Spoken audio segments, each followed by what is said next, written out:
What's up, boys? Bet you didn't think I was going to start on time, did you? Mm-hmm. That's what I thought. Nah, man, I'm here. What's going on? Shout out to all you guys. Been a while. Just my 2 cents here. Welcome back to the shit show. Been a while since we've done one of these, huh? Well, weigh-in shit show.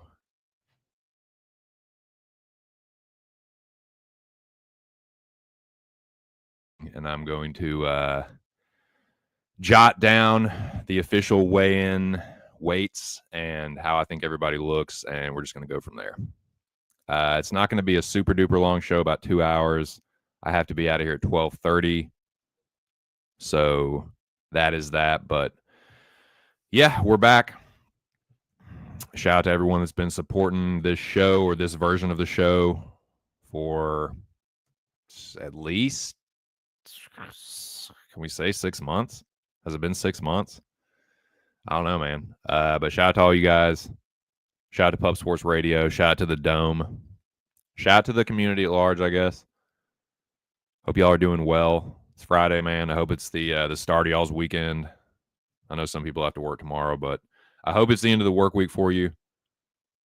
And welcome to the 318 Shit Show. I'm about to put the headphones on and see what's going on with the weigh-ins right now. Shout out to the Locker Room Talk podcast, man. That is Pub Sports Radio's UFC podcast featuring MMA Locker Room himself, Mills, Billy, Joey DFS, Big Show, and yours truly. We got a new episode up on Pub Sports Radio. Premieres every Tuesday, 8 p.m. Eastern Standard Time. Well, every Tuesday that there's a fight card. So yeah, check out the latest episode, man. It was a good one. Got some plays out for the boys. I'm going to be putting a short or two out, I imagine, this evening. But yeah, check out the latest episode. Like I said, it's up on Pub right now. Thought it was a pretty good one. So I've made one more bet. I have one more play than what I put out on the show, but I only have 3 plays for this card. Nothing crazy. I do have a few units risked on this one though. So quick brief recap of last week. I did do pretty well with my picks. Climbing back up in the right direction, dude. Headed in the right direction. I was at 63.1. The 9-3 bumps it up a little bit. Dude, shout out to Derek Lewis and Jake Matthews. If it weren't for Lewis at the end of the night, it would have been a pretty bad loss. But less than half a unit, I'll take it. I'm gonna still go with a glass half full. Not even 3 units down on the year, and I've made a lot of fucking retard bets. So I'm thankful to not be down a lot worse. I'll say that. So, like I said, I'm gonna look at these weigh-ins right now. I'm gonna check out what's going on, and I'm gonna see where it is right now, and then I'm gonna back it up because usually there's like a wave of fighters that are just ready to weigh in, especially for pay-per-views like the championship. I'm sure that all the championship fighters have weighed in, but I'm gonna check it out right now and then back it up to the beginning so I can record everything in proper order. I need to smoke some more fucking weed about it, dude. Hello to you, my friend. Shalom. Shout out to my dude Aaron the dog, or Aaron the dad, I should say. Shout out to the whole fam, man. Conger, what up, Bo? What you doing? Shout out to Kong's Clips, man. Shout out to Pub Sports Radio, the whole pub, all the shows, all the programming. Check out all that shit. Good to see you, Conger. How you feeling, Bobo? What you know good? Aaron, what you know good, Bo? Good to see y'all, man. I'm getting motivated, dude. I'm getting my morning motivation. Drinking coffee, about to incorporate the pot, and we'll be good to go. I did start this fucking show on time though, man. I was kind of running around like crazy this morning. I did go to the dispo, and I did have most of the banners and shit. Like I was somewhat prepared for the show, but I was still kind of like running around right up until it started. So I do feel fortunate that it started on time. But here I go. Put on the headphones. I'm going to see where we're at for the official weigh-ins, and I will record those as such.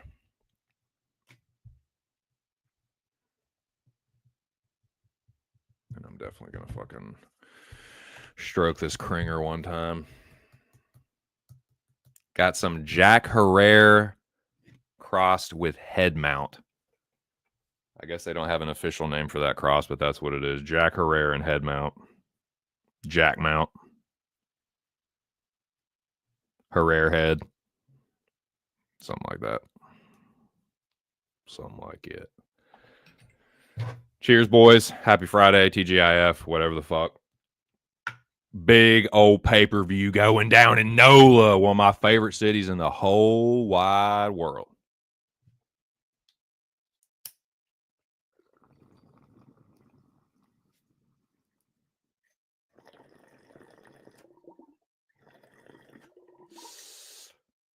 One time for my mind.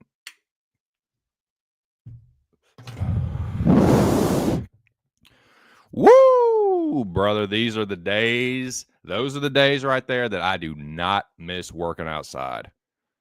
There are things that I love about it, but dude, my fucking alarm clock going off at 4:55 in the AM, I do not miss that shit. Waking up in the fucking dark.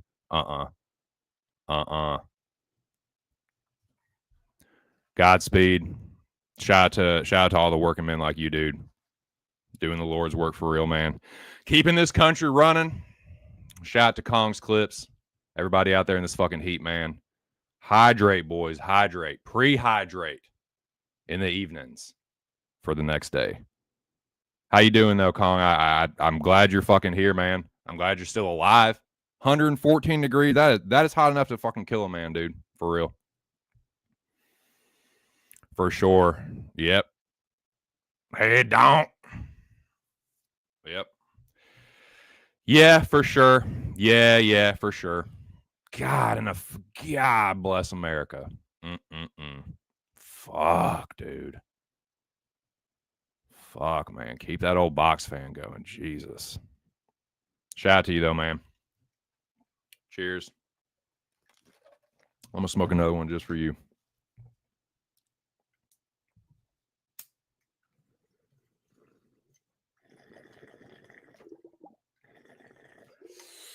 Yeah, dude. I love landscaping.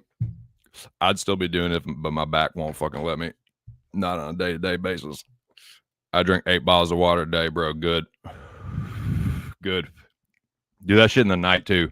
Your body's running off of whatever you drank 12 hours before.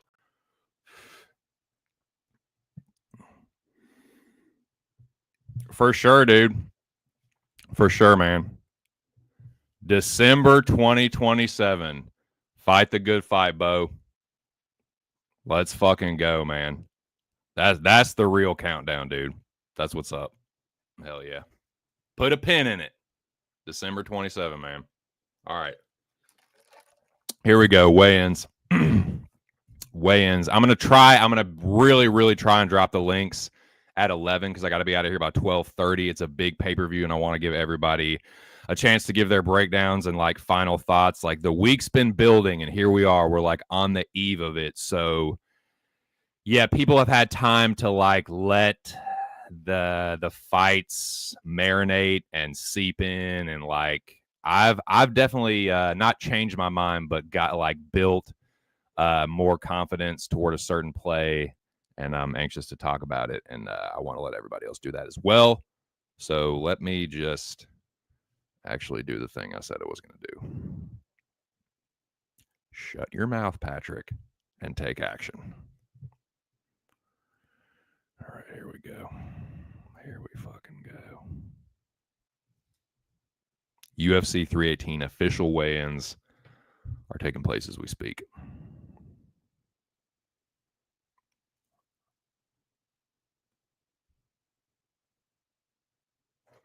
UFC 318.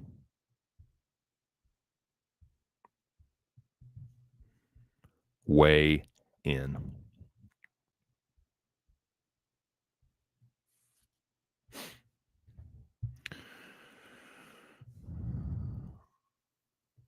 Shit, I didn't know either, dude. Someone had to tell my dumb ass. I've watched too many people like fall out from it. Like I've literally like I've gotten heat. I can't say I've gotten heat stroke, but I've definitely gotten heat exhaustion before. And I'm a Southern dude that like grew up in humidity, like in Little Rock. Like that's a fucking hot place, and I still like it. I don't care how fucking tough you are. Like 85 degrees or above, you working out in the heat, it's hot enough to kill a man if you're not careful. So yeah, I always say like pre-hydrate in the evenings, because that'll fuel you, that'll keep you hydrated the next day. And if you ever feel thirsty, it's too late. You already dehydrated. So that's what I would say.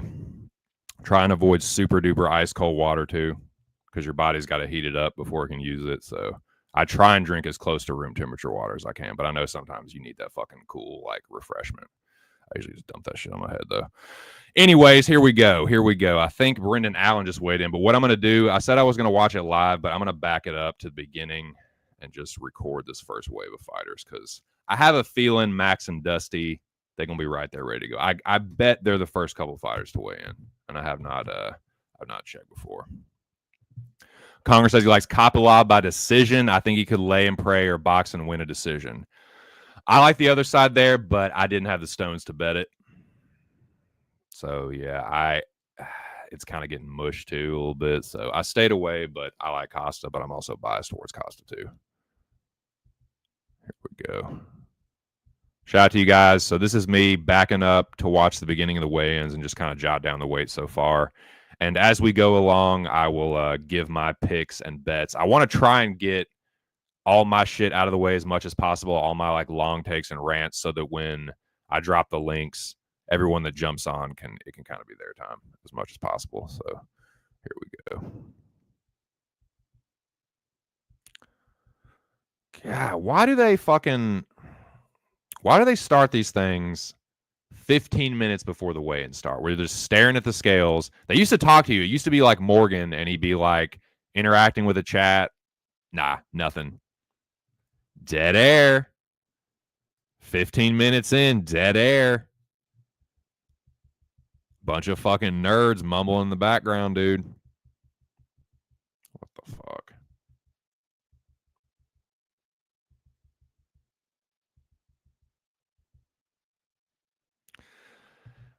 Yep.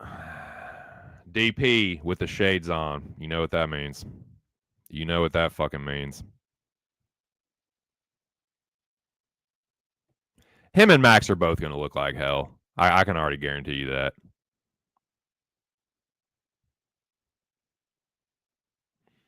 But yeah, you wear the shades indoors. You pull the sunglasses inside, sunglasses at night. Nah, you're going in the rough. You're going in the rough. 156. I've got a lot to say about this fight. Dusty is the first to weigh in, though, right in his backyard. 156. And I'm going to say I don't care who you are, you wear the sunglasses, you're getting put in the rough category. Dusty.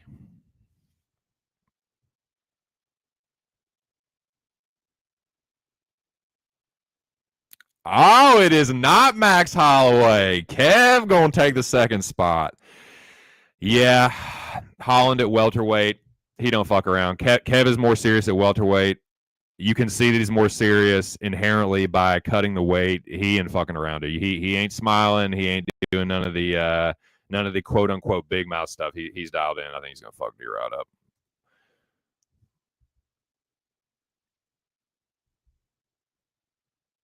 Do he look like he playing? 170 on the button. Do Black Batman look like he playing, bruh? No. Looks pretty good too. God, I've seen him look so much worse. He doesn't like cutting it, but he's serious about it when he does it. He's like, this sucks. I'm pissed. Get this fucking shit over with. Kev. 170. Nicole Cagliari. Cagliari. 126 is the official weight. She looks good doing it too. You look good, girl. Nicole.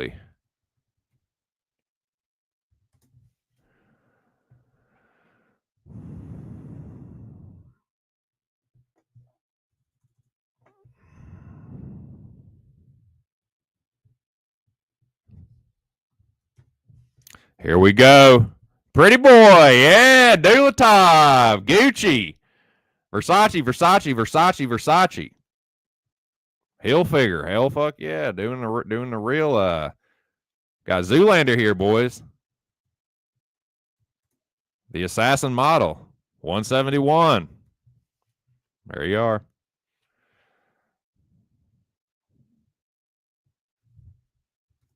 Derek Zoolander. 171. Nyla, good man.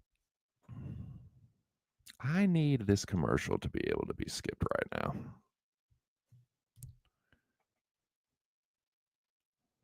Patricio Ferrer. Patricio Pibu. Patricio.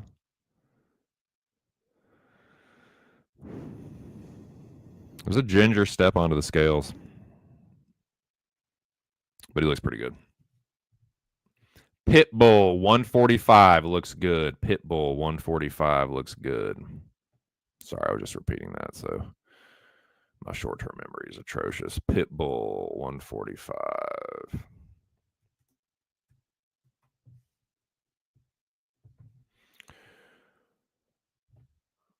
And he looked good. Patricio. MJ looks good for a 40-year-old man, 39.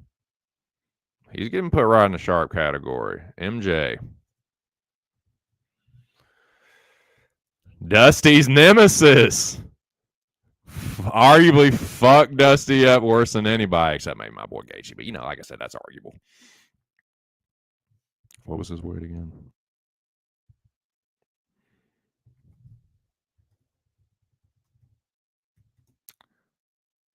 $155 for the man that some say is the most dangerous sparrer in the entire UFC, Michael Johnson. Shout out to my dude Aaron the dog. Hint, hint, wink, wink, nudge, nudge.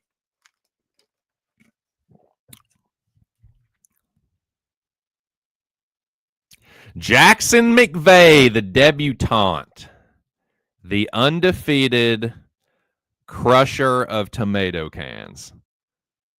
Big, huge opportunity, bro. 185. He looks pretty good. He looks kind of insane, but yeah, 185. McVeigh. I'll say he looked pretty good, though. Jackson.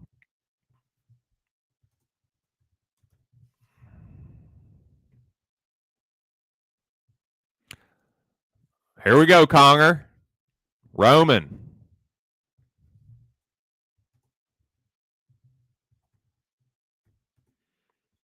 Looks sharp, man. He usually does. He's a big dude, but I actually don't think he has to, cut a ton. You know what I'm saying? Probably 10 pounds, but I'm saying he's around 200, maybe a little less. You know what I'm saying? He looks good, man. Looks healthy. Roman. Brute. What do you reckon, Crute? Smash him, you bogan. Jimmy. Looks pretty good. Yeah, he's all right. He's all right. Looks a little tired. Crute, Jimmy, 185. Kind of looks like Holland, I don't want to be here right now. Crute, 185. Carly Judice is next up. 125, Carly Judice.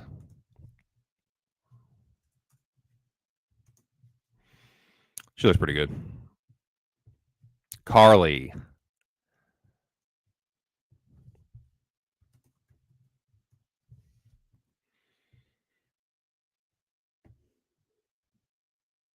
Hulk. Shout out to my dude Joey DFS. This is his boy. 186 for the Hulk. Looking sharp doing it. Most everybody looks good, man. Focused, ready for this pay-per-view.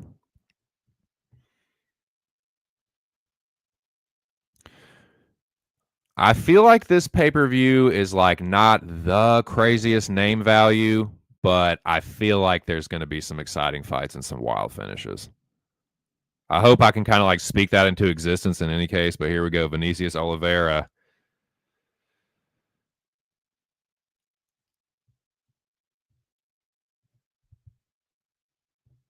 Okay, Lock Dog. 135. He does look a little sucked. I'm not going to lie. He looks a little drained, but he is cutting a shit ton of weight. Just going to keep it a buck. And probably going to win anyway, so don't worry about that. Here we go.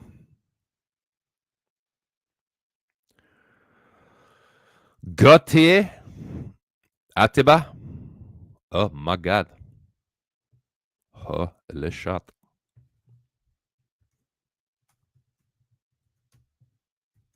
$185. What the fella says. 185. We're pretty sharp doing it too. Atiba. Gautier. Atiba. Italiano. The dream. Come on, Sloth. Come on, Bo. 186.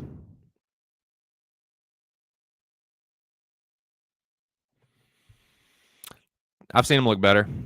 I'm gonna say he looks a little rough. Not gonna lie. I'm gonna keep it about. And I have money on him, dude. I'm gonna keep it $150.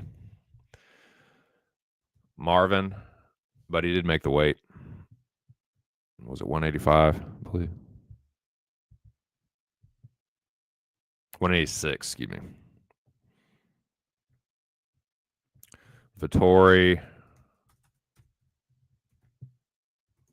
186. Shout out to the 5 people in the chat. If you're just joining me, I'm catching up on the weigh-ins, and then I will get back to the streaming proper.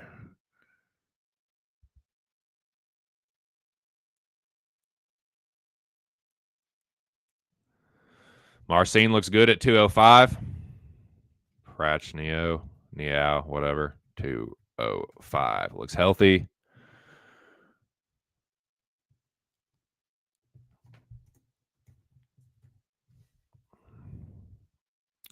Kyler. You're blacklisted, motherfucker. You're done. 135.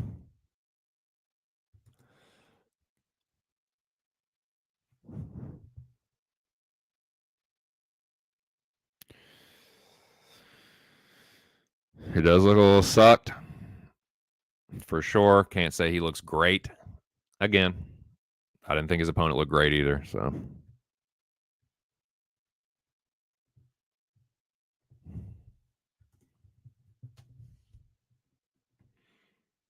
Shout out to the 8 people in the building, man. Like I said, if you're just joining, I'm just catching up on the weigh-ins real quick. Here's Ige.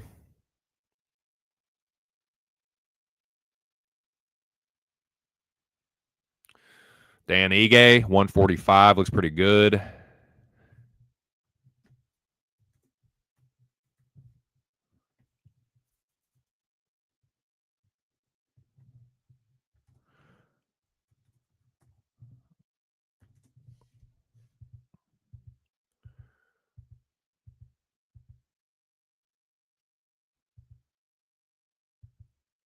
Okay, here's Veritenikov, and he does look good. Nikolai.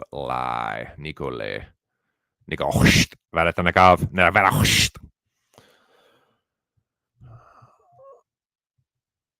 169. Ver 1R. Ver 10. 2 N's. Kov. I think I did that right. It's all E's and then 2 N's. Veretinikov.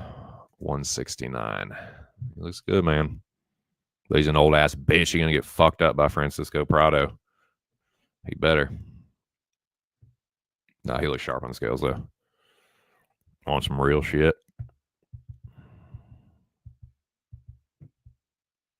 And his opponent, 170. Francisco Prado. Heart of a lion, baby. Looking like a brick shithouse at welterweight. Let's fucking go. Tell him, dog. All right, Prado. 170.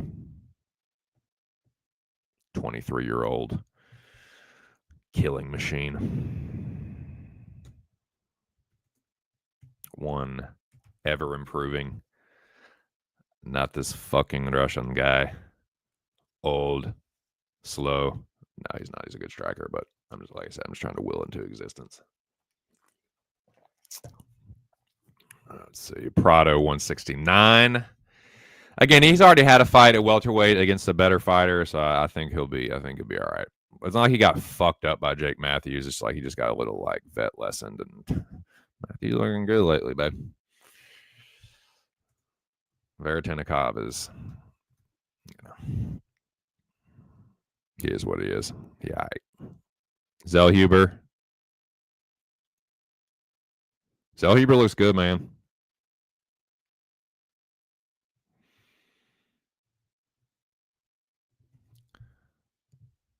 I think Zellhuber's the goods. I think that Rebovich decision was fucking bogus. I think that was a straight up robbery. That was a straight up bookie fucking rug pull. In any case, though, man, I think he wins this fight. I think he puts a hurting on MJ.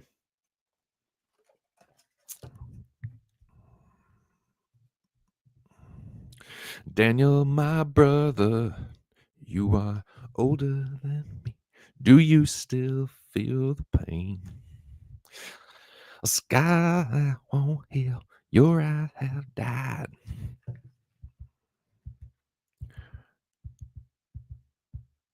All right, got a little lull here, a little go. Ooh, hurting curtain. For whom, pray tell, do they bring this fucking monstrosity out?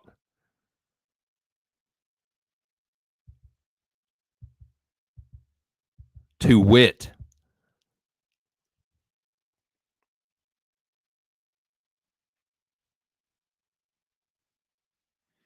oh my God, it's for the Viking. Holy shot. Oh my God, baby. 186 for Valentin. Ask Moiz how he feels about that. His neighbor. His southern neighbor, right? Isn't he Danish? 186. Can't remember. He made it. He had to get butt ass naked though, dude. Did not look good doing it. Might die. Some fucking Cameroonian might kill him, dude. Robert. Probably gonna have a Vikings death, but we'll see.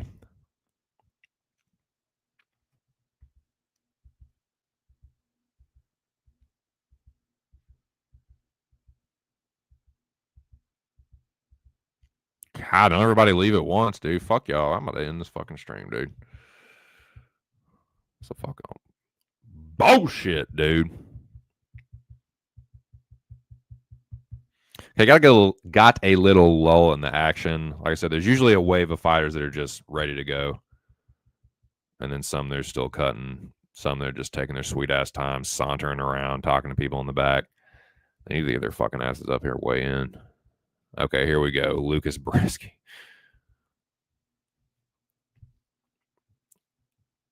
Here we go. Bresky.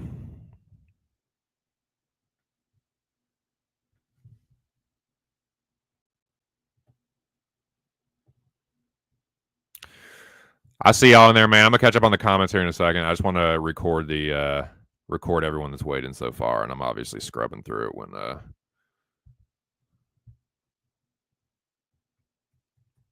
242. 242. Looking like a wad of dough. Just a meat wad. Not like super fat, just like soft and fucking doughy, and yeah, just a bag of meat. 242 for Bresky. Can't say it looks good. Lou Kaszs fucking, I can't remember how you fucking Polish shit. I can't remember this shit.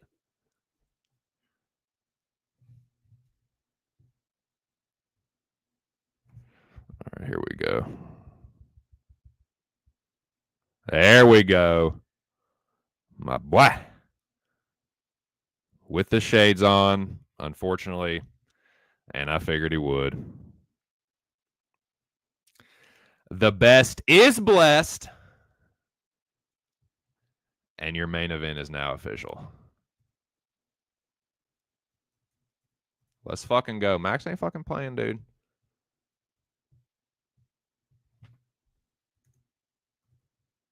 Him and Dusty look like shit, though, but I figured they would, man. They both cut a lot of weight. Even Max at 55 is still cutting weight. Rest assured, he is over 155 pounds now walking around. He has settled into this weight class a lot more in this fight, or I believe he will be in this fight. And I think he was in the Gaethje fight too. So he's dibbled and dabbled, but now he's at 55 for real now. So we gonna see what's up. All right, so that is Holloway.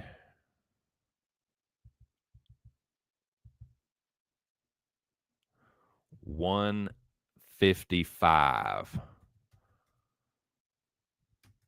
155.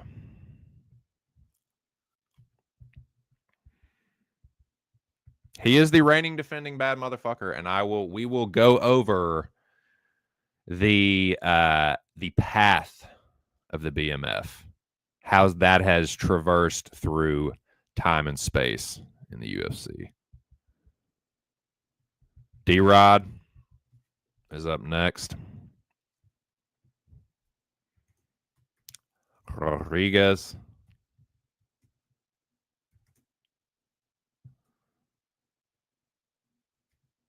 I bet it'll be 170.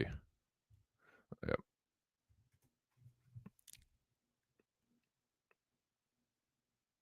He looks all right. You know, like, can't say he looks like bad. Does he look great, though? You know, like, he's probably the closest to, like, if there was a neutral, like, not bad or good, I'd probably put him in it. But I guess I can't say he really looks bad. So, does he look sharp, though? I don't know, man. Daniel. I'll say D-Rod to distinguish him from Fugit.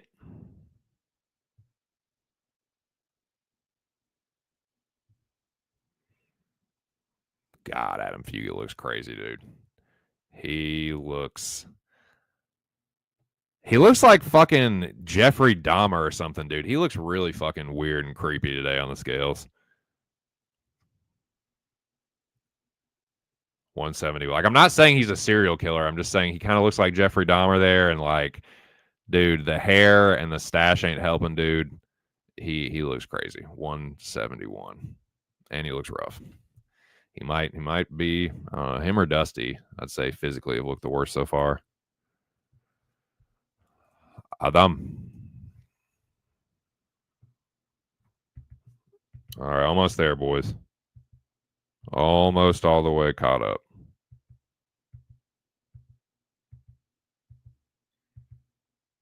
Here we go. All in Allen, the most intelligent man with the highest fight IQ in the UFC. No pelt hat, though. No woodland creature pelt hat today, boys. No Davy Crockett today. What does that mean? You tell me.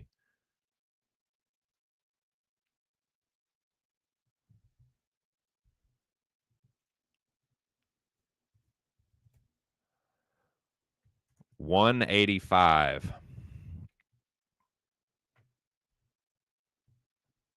No, I'm sorry. You wear the shades. You're going in rough looking.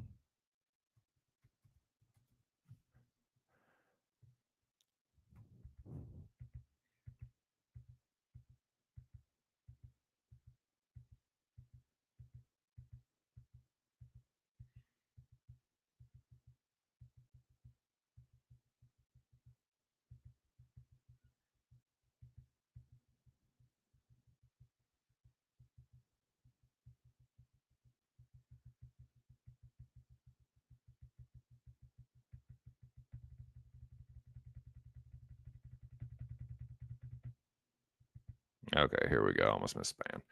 Ryan Span, Superman.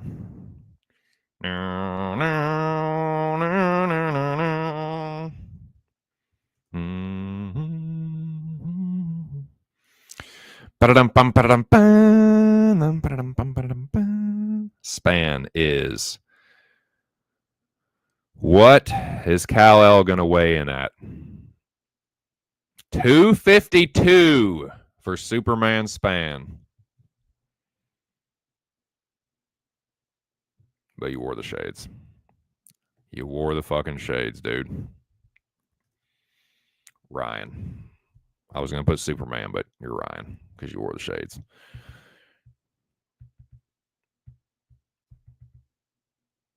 Fuck. What happened? That's it? That's the whole shit? It must be. Because now it says it's giving me the replay icon, the circular arrow. All right, boys, that's it. We got it. We got through it. Now, I'm going to go through this as quick as I possibly can. This is going to be like lightning round bets and quick picks, and I'm going to drop the links. I swear the links will. I swear to y'all, the links will be dropped before this show is gone on for 45 minutes. Before the 45-minute mark, I will drop the link. All right. Lightning round. Shout out to everyone in the chat right now.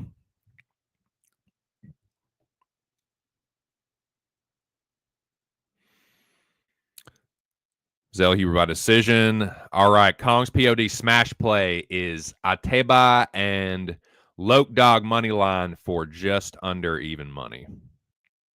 I really like Valentine, but he has a murderer's row. Let me in. Possibly. Maybe. But you got to ask me nicely. Making dinner. No, I'm just kidding. You can. I prefer you be rude, actually. Making dinner, but I want ATD live on the show. Yeah, we'll see. Can't do Hitler Theory every week. Well, I don't know if that's going to stop you. I bet he's got a 14-piece on him. Inspector, why is shit deep fried? Like in general? What's up, Inspector? Like in life?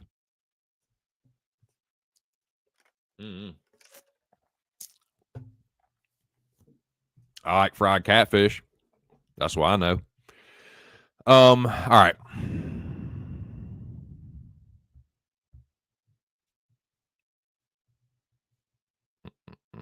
What am I doing? Okay. My bets are as followed. Lightning round, boys. Lightning round. My greasy little slate for 318 is as follows. Marvin Vettori got a unit on that North Italian son of a bitch. He's going to win this fucking fight, dude. He's fighting for his brother. Allen's a dumbass. Marvin's going to get the takedowns. Allen's going to play jiu-jitsu. And on the feet, he's a way better nail. They're both idiots, but Marvin's just fought a better level of competition. I think he's a slightly better fighter. Could be close. Could get robbed. But yeah, give me Vettori. Like I said, check out the latest episode of the Locker Room Talk podcast on Pub Sports Radio. Premieres every Tuesday, 8 p.m. Eastern Standard Time. We have no longer limited the plays to just parlays. So me and everybody else on the podcast gets one unit for our like podcast card for the week, if you will, or our podcast slate. My play for the Locker Room Talk podcast this week is this parlay. Hulk, Crute, Prado, plus 173, got a unit on it. This is the one I added. And Dude, everyone is just acting like Dustin retiring is just an afterthought, or it's like a footnote, or it's like he's 100% motivated, like he's more motivated than he's ever been. Bullshit, motherfucker. Because if he was, he wouldn't be retiring. He's made up in his mind that he's done. And that means one of two things. Either he can't keep going mentally, physically, or he doesn't want to, or a combination of both. So you can't tell me that knowing that he's more motivated than he's ever been and bullshit. Dustin's already half checked out. You cannot be 1 foot in, 1 foot out against Max Holloway. You cannot be half cocked against Blessed. You just can't. Like, that's why fighters that announce their retirements just don't have a good track record. It's not supernatural. It's because they're not all there. And it's different when they're just like thinking about it and it's in the back of their head. But once they say it and it's concrete and they've made the decision, dude, like, they've already made up their mind. They don't want to keep going or they can't. So you can't tell me that if that's his mentality or mindset or whatever, that he's more motivated than he's ever been, or he's like 100% ready. No, he ain't 100% mentally or physically, because if he was, he wouldn't be fucking retiring. This is a max spot, dude. I used an odds boost, gave me close to plus money. My stones finally dropped. I finally dropped my little baby nuts. Yes, I'm a biased Max Holloway standboy, but dude, I'm sorry, you can't be 1 foot in, 1 foot out against elite competition. And Max wants his revenge, and I think he's going to get it. Like, fairy tales aren't real. Like, storybook endings aren't real. You know who's announced their retirement and won the fight? Khabib and GSP. And Robbie Lawler against Nico. This ain't Nico Price, dude. Max is not a jobber. Let's fucking go. Bless his best. Dropping the links, boys. Keeping my promise.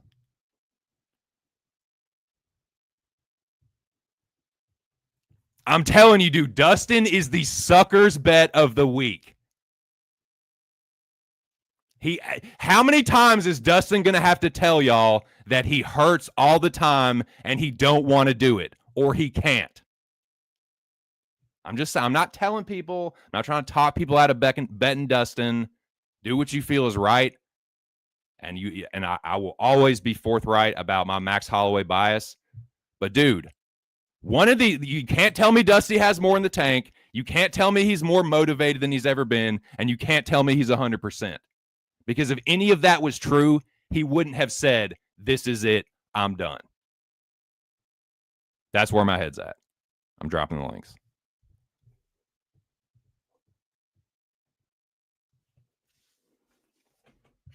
Everybody's looking at this fight in a vacuum. Yeah, I know he's retiring, but I still think this, that, and the third. Nah. Dusty's cooked. And if you think I'm going to miss the opportunity to fade him one last time, you got me chopped.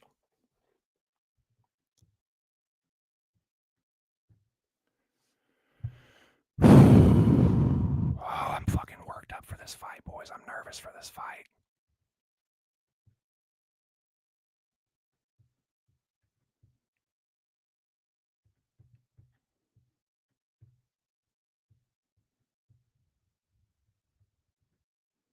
Here we go.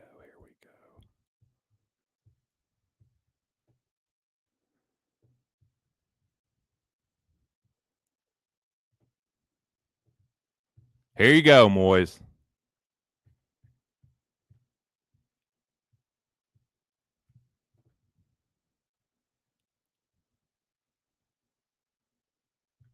Copy.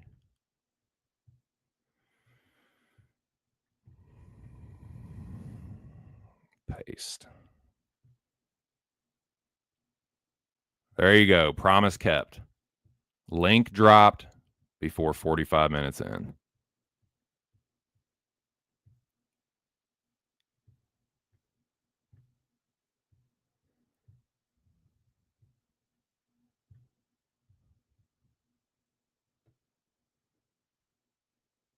Again, this is my slate. 3 bets. Sloth. Keeping it old school. Going back to the 3-piece. We used to do 3 pieces every week. Been 2 pieces for a while. But now it's whatever play you want. That's what I like. And then give me Max. Dustin has never got away from fighting the same fighter more than once clean. He has so far, but he's hanging him up. Max isn't. Max is settling into lightweight. So, there we go.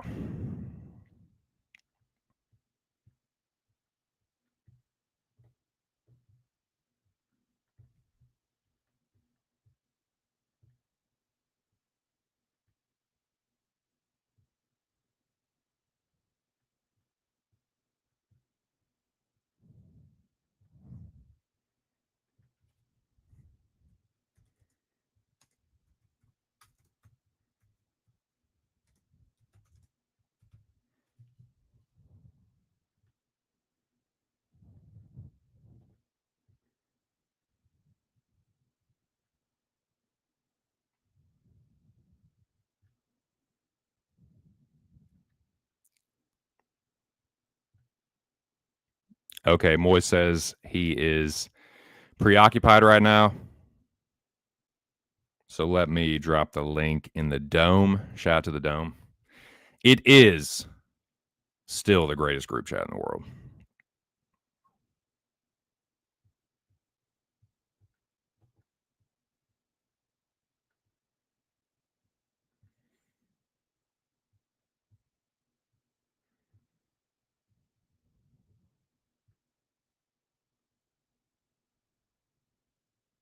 I think that's it. Oh, yeah, let me drop it in here.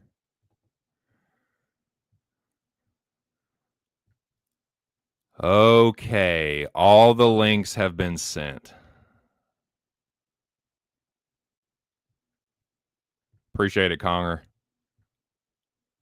Repost that. There you go, boys.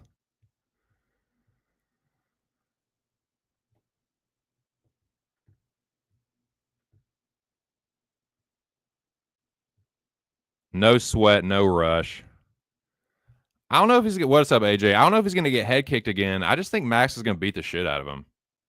Like, you tell me in a war, who do I think is going to be able to reach the extra gear?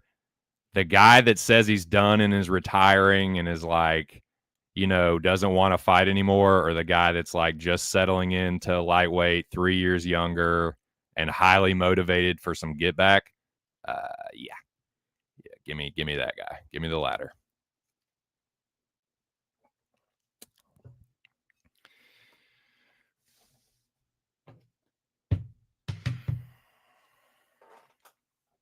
And if you ask me who I think has more pressure on him, it's Dustin. And they've set up this storybook ending potentially right off into the sunset. 0-3 against Max Holloway. Seems a little bit too perfect, don't it? Yeah, me too.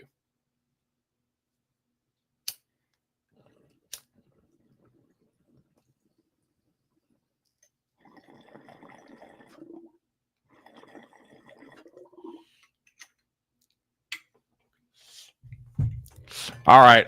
I'm not going to give this dude a super long intro. He knows who he is. You know who he is. You see him. You know him. This man is a new papa. Couldn't be happier for him. Couldn't be more proud to call him a friend. And here he is. You may have heard his voice before, but if you haven't, let me fucking introduce you to Aaron, the motherfucking dad. What up? Shalom. Good Shalom. to be here. How's it going? Good. Is that what I'm supposed to say? Do I say shalom back? You can say shalom back. Yeah, it means hello. So that's all good. Hello and good morning, as well as peace, whatever else. Nice. Yeah, good to be here on this beautiful, Friday morning. Happy 1 week birthday to Asher. So yes, indeed, man. 1 week old today. That's crazy. So wild. Yeah, but good to be here, ready for my first card with him tomorrow. And yeah, I've watched a ton of tape as always. Hell yeah, dude. Well, shout out to you, the young Yeah, warrior. Great to have you here. It is a nice day, man. yeah. So what are you pumped for most about this car, man? Like, what's the first thing on your mind when you hear 318? For me, I'm excited to see Adam Fugit back. Thank God.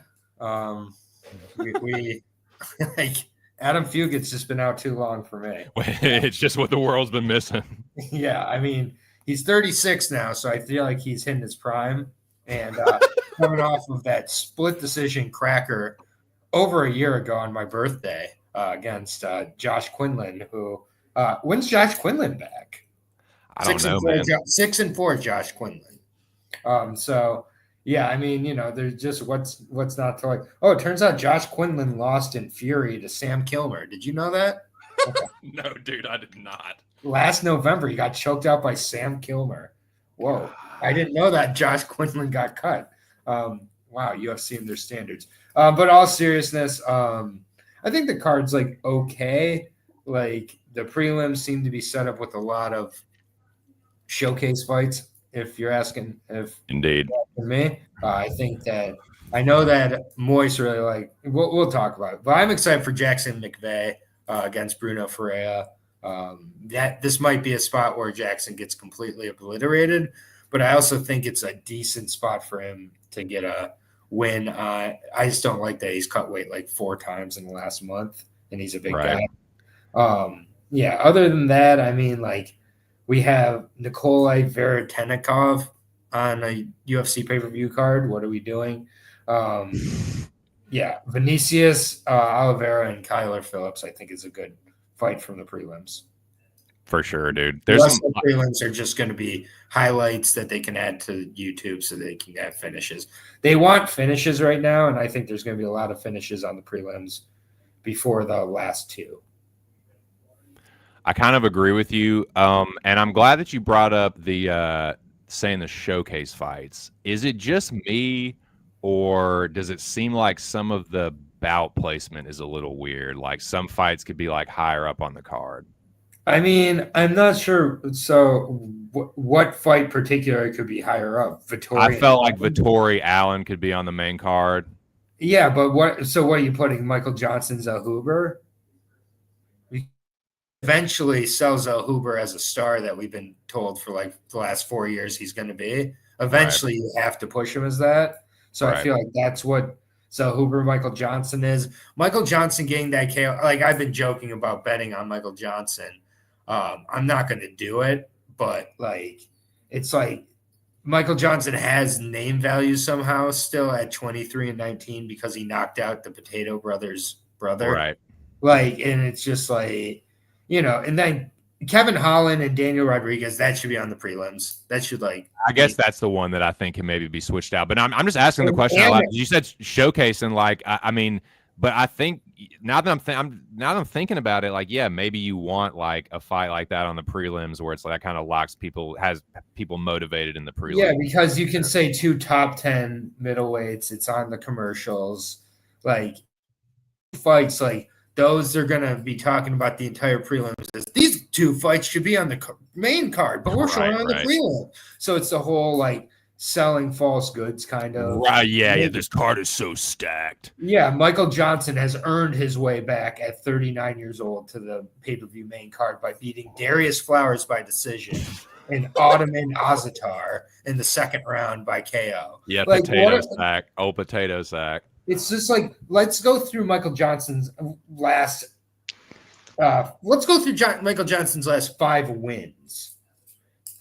Artem Lobov by decision. Alan Patrick. Remember Alan Patrick? Wow, good. He knocked him out. Mark Diakase, I've never seen a fighter lose his mojo more than him. By decision. Darius Flowers and Ottoman Azatar. You're telling me any of those guys, what does Daniel Zellhuber do to any of those guys? Like, yeah, for sure. there's not one of those guys who's going to a decision. 3 of those guys went to a decision. Well, Alon Patrique's super durable, so that's a pretty impressive knockout. Yeah, right. Sure. Yeah, exactly. And by the way, he lost a split decision to Jamie Malarkey. So, Jesus Christ. Like, Jamie Malarkey, if you're losing to Jamie Malarkey, I can't trust you. But, like, the thing is, Huber, that's a showcase so that they can put him on a Mexican card. They're hoping to God somehow Paulo Costa learns how to fight again. And if he does, he gets a finish in a co-main event of one of the biggest pay-per-views of the year, allegedly. So then they can sell him again as a contender somehow, even though he sucks. Like, Roman Kopylov also sucks. And this isn't a co-main event because Roman Kopylov is here.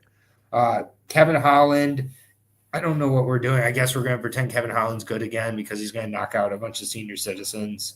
And then Patricio Pitbull, if they somehow run into some goods with him, they're not going to, but if they do, great. Dan Ige, they can just keep putting on the second fight of a pay-per-view for the rest of the time.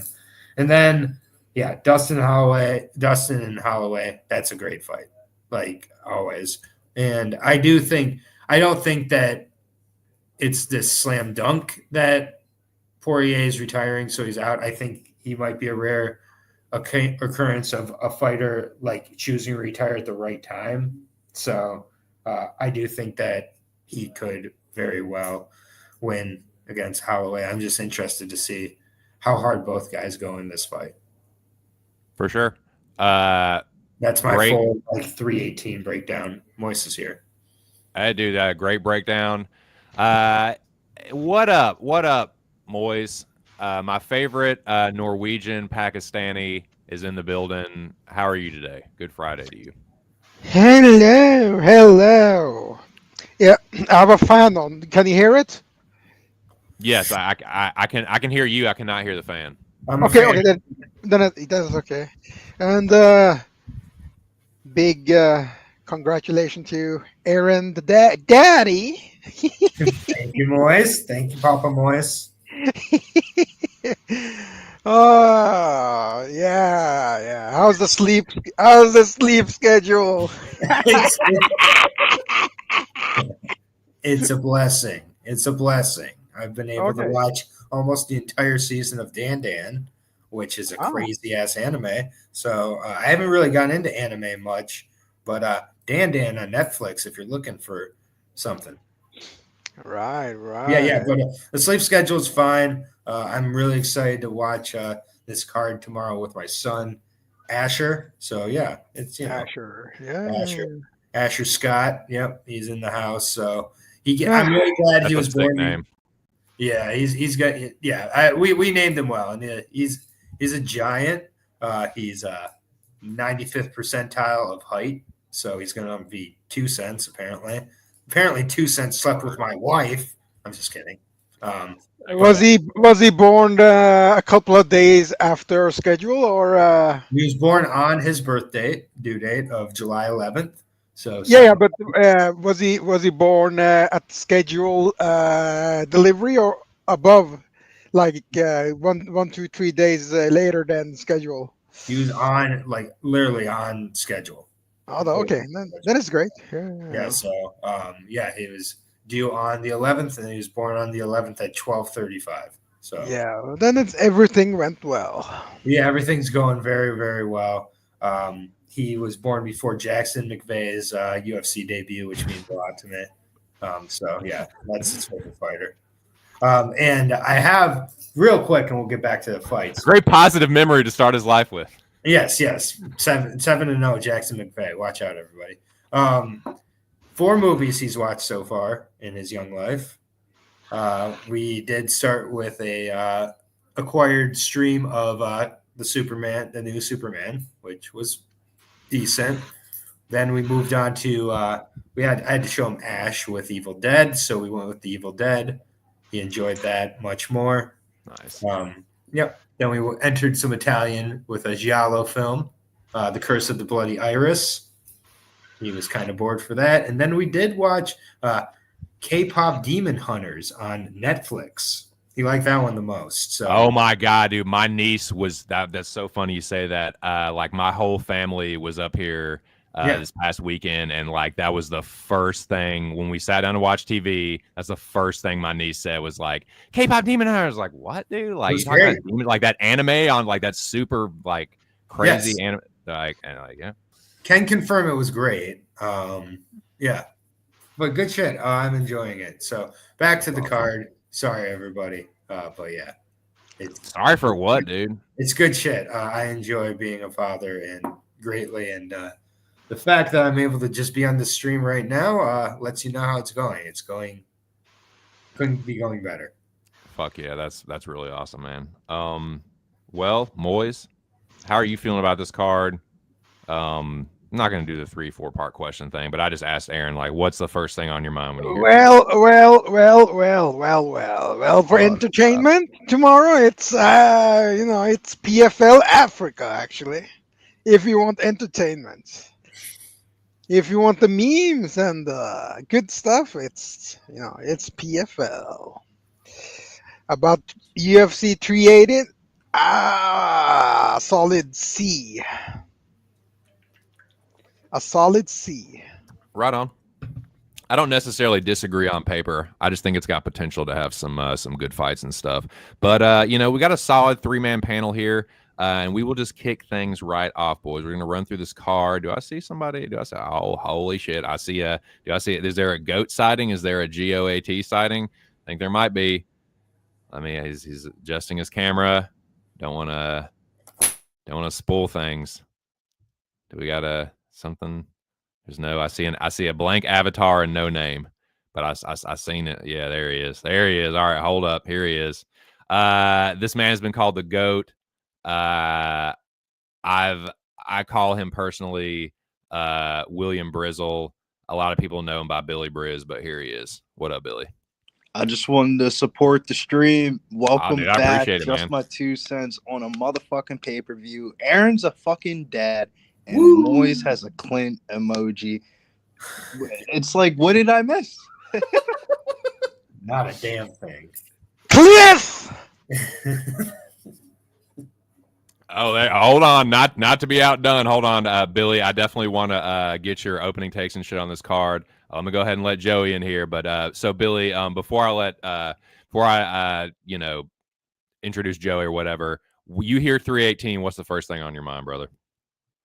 Good for the souls, maybe not good for the public. It's one of those ones where like the public might not like the names of the card, but I feel like it's one of those streams. I feel like when we get done Saturday night, you're gonna feel good about yourself, regardless of how your bets win, because the fights are gonna be that good to watch. I hope that's the case, and I tend to agree. What up, Joey DFS? How are you, my dude? Hello, my fellow people. The president has arrived. Greetings and salutations, El Presidente. Yes, sir. Yes, sir.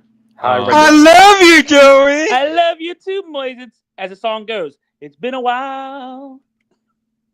Oh shit, getting real dark, dude. Getting real stained, dude, because you're so stained. Man, Joey, you hear 318, what's the first thing on your mind, brother? Potential violence. Holy shit. That's a holy shot thing, baby. Very big holy shit moment. Oh my god. Well, boys, we got a full panel. Shout out to the 5 people in the chat. Let's get this thing going. I guess I have a short time window. I'll have a little less than an hour. So I guess if you have a bet, obviously, in a strong take, give it. But if we don't, I guess we'll try and go through the prelims as quick as we can. But we'll just kick this thing off. The opener, Judice and Cagliari. I'll be real quick about it. Greasy passing, like Cagliari or pass, but I feel like if it's close, they're going to give it to Judice. So I'm going to say Carly by split decision, but don't feel too strongly about it. We'll go in order. Aaron the Papa. What do you think, Bo? Carly KO, round number 2. Holy shit, Moiz. I have to pick Cagliari by submission. Great passing skills, strength. I don't like Judice's get-up game. It's not that well processed like Ernesto. So taking a dog shot on her by submission. She's very green, Judice. If you look at the Gabby Fernandez fight, she she has no idea what a Thai plum is. So she's very hittable, and she just moves backwards when she gets hit instead of try and lock up a Thai plum and slow the fight down that way. So very green, and I think Cagliari's experience might actually edge her here. A wonderful breakdown. Good shit. Shout out to the man himself, the Shogun, Money Mills, all the way on the left coast. Don't blow up the spot, dude. No, dude, I'm a fucking dickhead on this channel sometimes too, but I can be very, very dictatorial on this channel. But shout out to you, my brother. Shout out to all y'all, man. And definitely check out Mills, Billy, Joey, myself, and sometimes Aaron. Sometimes he makes guest appearances. Pub Sports Radio. Fights start at 6. Now, Billy, what do you think about this curtain jerker, my dude? I always like to go back to our Dana White Contender Series live streams where we can like live in the moment. Like, I'll never forget when you said, dude, this dude Talisa Teixeira fucking sucks. And then fast forward like a year and a half later, he gets knocked out by Derek Lewis. It's like some things that we think that night might not happen, like their next fight, but it happens down the line. And it kind of feels like Cagliari. We all cashed on her against a pregnant chick on the Dana White Contender Series, the Canadian like Olympic wrestler. I think she could wrestle Judas in the first round, but that's why I can't back Judas. Like, Judas is the biggest favorite out of all the hometown fighters, which is crazy. Yeah. It is wild, man. That's why I want Nathan to do with it. Joey DFS, round this one off. This is definitely a dog or pass for me. I actually think if it goes to like the distance, I think it's Judy's getting her first decision win. Cagliari has never been knocked out, and I don't see her submitting Cagliari. So I might take a shot on the dog, but if you like Judy's, try to look for after round 1 to see where the line's at. And before we go to the next fight, Aaron the dog, my boy, congratulations on your new baby, my boy. Thank you, man. Yes, sir. Dude, Mills is fucking funny today, dude. So that will do it for the first fight. Hulk versus Jackson McVeigh. I'll go ahead and get my little take out of the way, and then we'll go in reverse order, counterclockwise. But I think that Bruno is going to decapitate Jackson McVeigh, figuratively speaking. Bruno by first round knockout. What do you think, Joe DFS? So I've never picked against Bruno since he got into the UFC, and that's not going to change. You say knockout. I know McVeigh's going to have a 6-inch height, 5-inch reach. This might be similar. I think Billy said it on the stream to where everyone had Petrino by knockout. It wouldn't shock me if you took McVeigh down and get him by sub. Hell yeah. What do you think, Billy? Yeah, I think out of all the strikers on this week's card, or like favorites that have wrestling upside that you should know, definitely Bruno Ferreira. I could definitely see him throwing a big bomb, getting inside trip judo, toss him over, and then ground and pound him, Hulk smash out of there in the first round. Not going to overthink this one. Dude was able to fucking flatline RoboCop in his UFC debut. RoboCop's kind of like the same build, or I should say height, not build. I definitely think Bruno Ferreira is the rightful favorite, but it's just like, what are you going to really do with that type of line? Like, I was looking at 3-leg parlays of Bruno Ferreira and like maybe 2 other chalky guys, but I ended up getting to the window with a 2-legger of Dumoulin and Zellhuber by knockout or decision. It was only -148. Yeah, I think the bookies are trying to make their money here by getting people to thread the needle with Hulk props and get cute with it. But I did. If this goes sideways, I will be a cautionary tale because he is the first leg of my parlay, and I just slapped the money line in there, and it could end up biting me. But yeah, give me the Hulk. What do you think, Moiz? I got Ferreira by round 1 KO. Let's go. Overhand right. Looks like McVeigh stands very tall, and he'll get punished for that. He's a guard puller, though. Moiz. He could definitely get punished for that. Be a pussy and go right to it. No, if you look at how Ferreira set up the KO versus RoboCop, you can see most likely same will happen here. Feint the left and throw the right, and boom, and he dies. Let's go. Aaron, in this echo chamber. Yep. So a lot of great thoughts. I really liked a lot of what I heard there.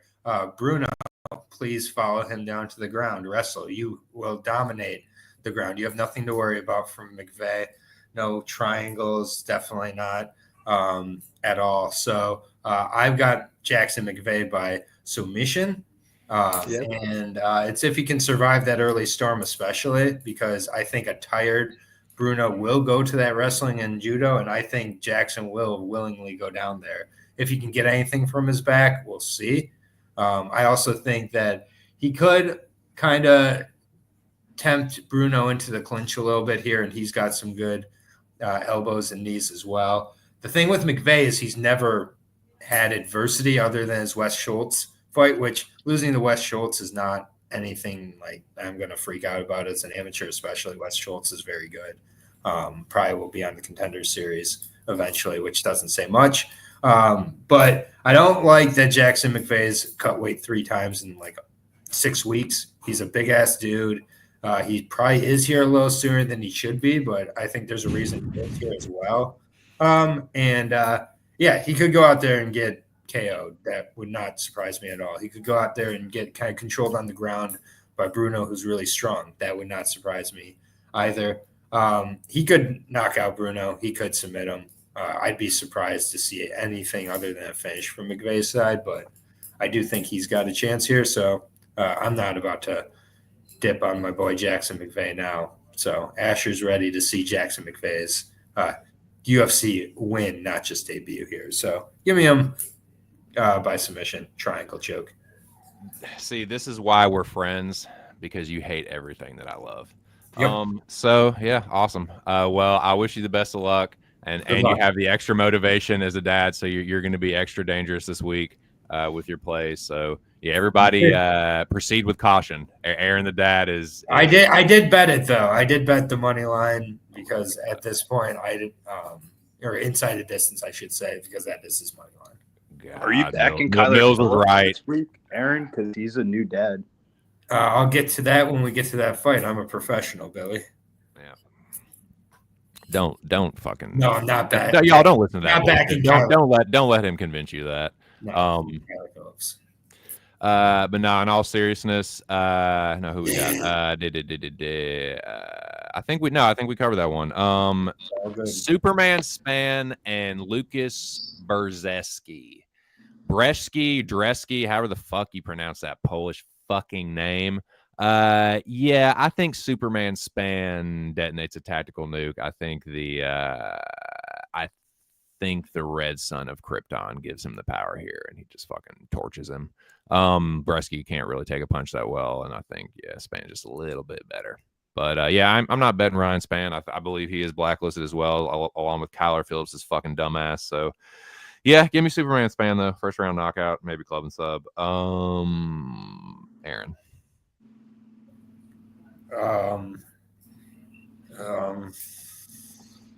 I am a huge Lucas Bresky fan. He's fantastic, and he's just gotten really unlucky ever since that Dylan Potter overcome. Who cares? I hope, because it's funnier, that Lucas Bresky wins so he can get closer to that rematch with Walter Walker. Because reminder, Walter Walker lost to this man. So, I mean, Superman Span by split decision, probably. Nice, dude. That is a greasy take. I wonder what the take home on that is. Disgusting. Interesting. Shout out to my dude, the General, man. Shout out to the General, Alex Ramirez. Hope you're doing well, my friend. Shout out to the whole Texas. Shout out to the whole United States. Shout out to Norway and Pakistan. Shout out to all those places. And let's see where we at. Moiz, we think. Span. Ryan Span, round 1 KO. No tape study needed. Never trust the Eurotrash heavyweight. Let's go. Let's fucking go. That's a European saying that now. What do you think, Billy? Shouts to Mills because he brought up that Superman movie thing, and when I haven't done my watching of Superman yet, but remember Natalie from San Antonio? She's like a big like movie advocate fan. Like she writes a bunch of fucking reviews and shit like that on movies. And I think Bill's is right. Superman was getting fucked up in that movie, man. And it makes me think that Ryan Spann gets fucked up and probably ends up getting a finish. Maybe Ryan Spann ITD minus 175 as like a 3-leg prelim parlay. Like there's a lot of juice on this prelims where you can make a minus 175 Spann ITD work. Because if this goes to the decision, I don't think you're going to want a Ryan Spann ticket. I agree with that. That's the only thing to do with it. Joey DFS, we reckon on this one, babe? I shit you the fuck not. Before I did my tape study, I saw the fight. I saw how terrible and sloppy Spann looked at heavyweight, but that was against Cortez Acosta, and Cortez Acosta is actually looking pretty all right at heavyweight. I almost thought about, could Bresky knock out Spann? It's possible, but then I rewatched some of Bresky. I think it's somewhere under the 1.5. I think Spann's going to land a fucking Falco punch and knock out Bresky. Nice, dude. Yeah, I mean, the yellow sun does enhance his Kryptonian biological makeup, and I do think, I think he's going to crush him. That's enough words on this fight. You said talk about this fight more. We can, dude. We can talk about it more if you want to. I don't really want to, but we can keep talking about it if you want. You said you were running late. I feel like this is the type of fight that we using my own words against me, huh? Friends like these, huh, Gary? You know what? Smart out. You can kick this next one off. Jimmy the Brute Crute and Marcin Prachnio, first round arm triangle. Oh, that shot. That would be tight, dude. Crute's the second leg of my parlay. Yeah, like Prachnio is so easily submittable. Like, I mean, just choose any. Just come on now. This is made for Crute to get on a pay-per-view in Australia. Fuck yeah, dude. And I hate Prachnio too. Moiz, what do you think? Yeah, Jimmy Crute, round 1 submission, chains a takedown, passes his guard into the mount, sets up the arm triangle. Bye-bye, Eurotrash, faggot.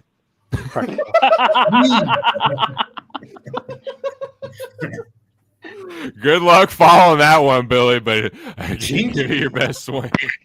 I'll try to give you guys some betting thoughts that I'm thinking about for this. I'm thinking about putting Jimmy Crute with like some type of chalk in that PFL Africa card before we go live. So all I need is just a Jimmy Crute money line because he can win at all 3 methods of victories. I'm a little bit more sold in the KO than I was earlier this week. Let's fucking go. Joey DFS, thoughts? Nah, I actually thought about that similar shit. Maybe doing like Eblin with Crute and maybe one other piece. Maybe I don't know what Eblin's line's at, but I think Crute's gonna take him down and submit him. And I'm looking. Yes. I was looking at a like submission parlay of like Crute and Ferrer. I don't know what the odds are though. Yeah, but bro, look at that Crute knockout prop, bro. Like, it's high. Well, I think it's a submission. The knockout prop towards the sub prop is just not priced correctly. What's the knockout at? In the 3s. Oh shit! And I guess the sub's like almost what, minus money plus money. Sub is plus 170, and his knockout prop is anywhere from plus 350 to like plus 385. Like that's why I use the avatar. So yeah, Mills, you can't see my hands. Yeah, you can't see that Joey's hands are up. It's smart. That's pretty smart, Joey. Yeah, did everybody go on that one? Crute Prachnio? Yeah. Good shit. Let's fucking go. Dulatov, Pretty Boy versus Jeffrey Dahmer. Joey. I know everyone's probably gonna look at the knockout prop here. I have a feeling Fugit's gonna try to shoot a takedown on this kid after he gets popped, and it wouldn't shock me if Dulatov gets some like rear naked choke. Nice. We think fucking model. He ain't there for a good time. He's there for a good time, not a long time. First round finish. They gave him Adam Fugit for a reason. I'm not gay, but I am aware of fashion. And the end of summer season is August. That he ain't about to. Billy. Dude, you can't say shit like that when I'm taking a bong hit, dude.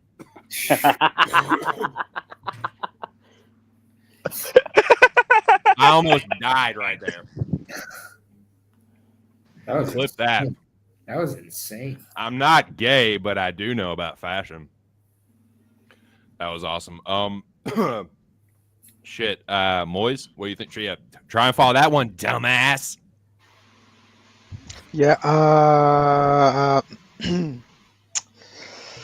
I have, after some thoughts, most likely betting Dulatov by guillotine and round 1 submission.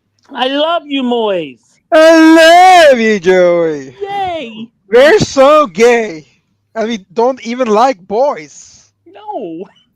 No.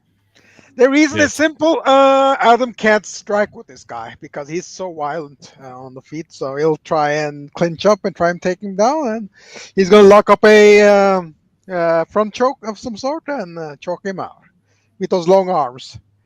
Then those arms are not 75 inches long reach. It's at least 77 or 78.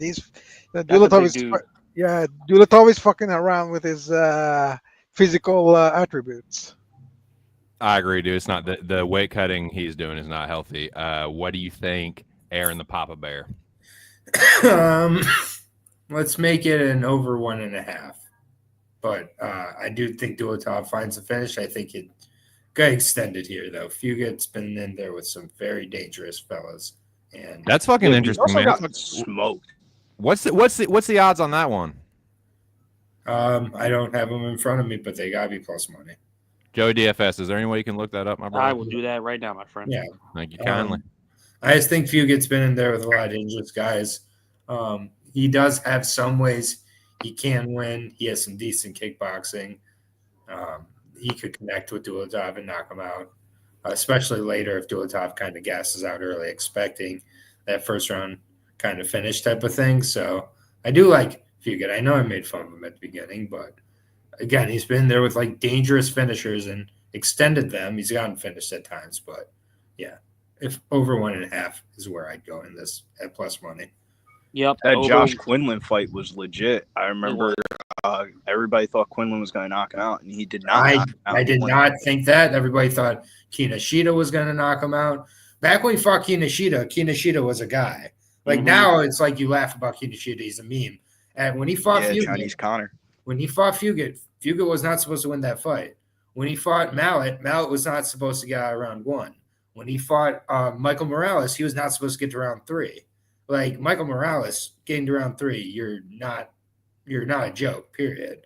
Like Fuget. No, that's cap though, because you're probably going to pick Francisco Prado in a couple of fights. How is that? That's cap. Well, no, what? No, yeah, dude, let's get a good fight going, dude. Let's get a good verbal dude. You just said Michael Morales going into round 3 isn't that bad of a look, and I already know you, Aaron, before you know yourself, and I know that you have Francisco Prado. You don't know who I have. Yeah, no, we're good. It's okay. Over 1.5 plus 140.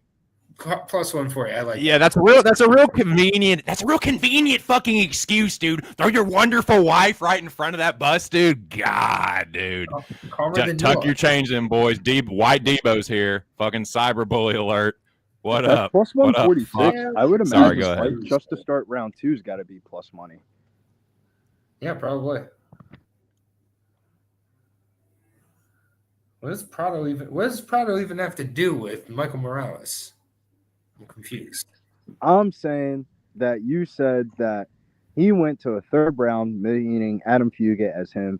He went to a third round with Michael Morales, and your point was that when Adam Fuget, when he doesn't get smoked in the first round, he can extend these fights against people, and you went down the list, and then you brought up Michael Morales, and I said, well, that's cat, because you got Francisco Prado in a couple of picks against Nikolai Vek.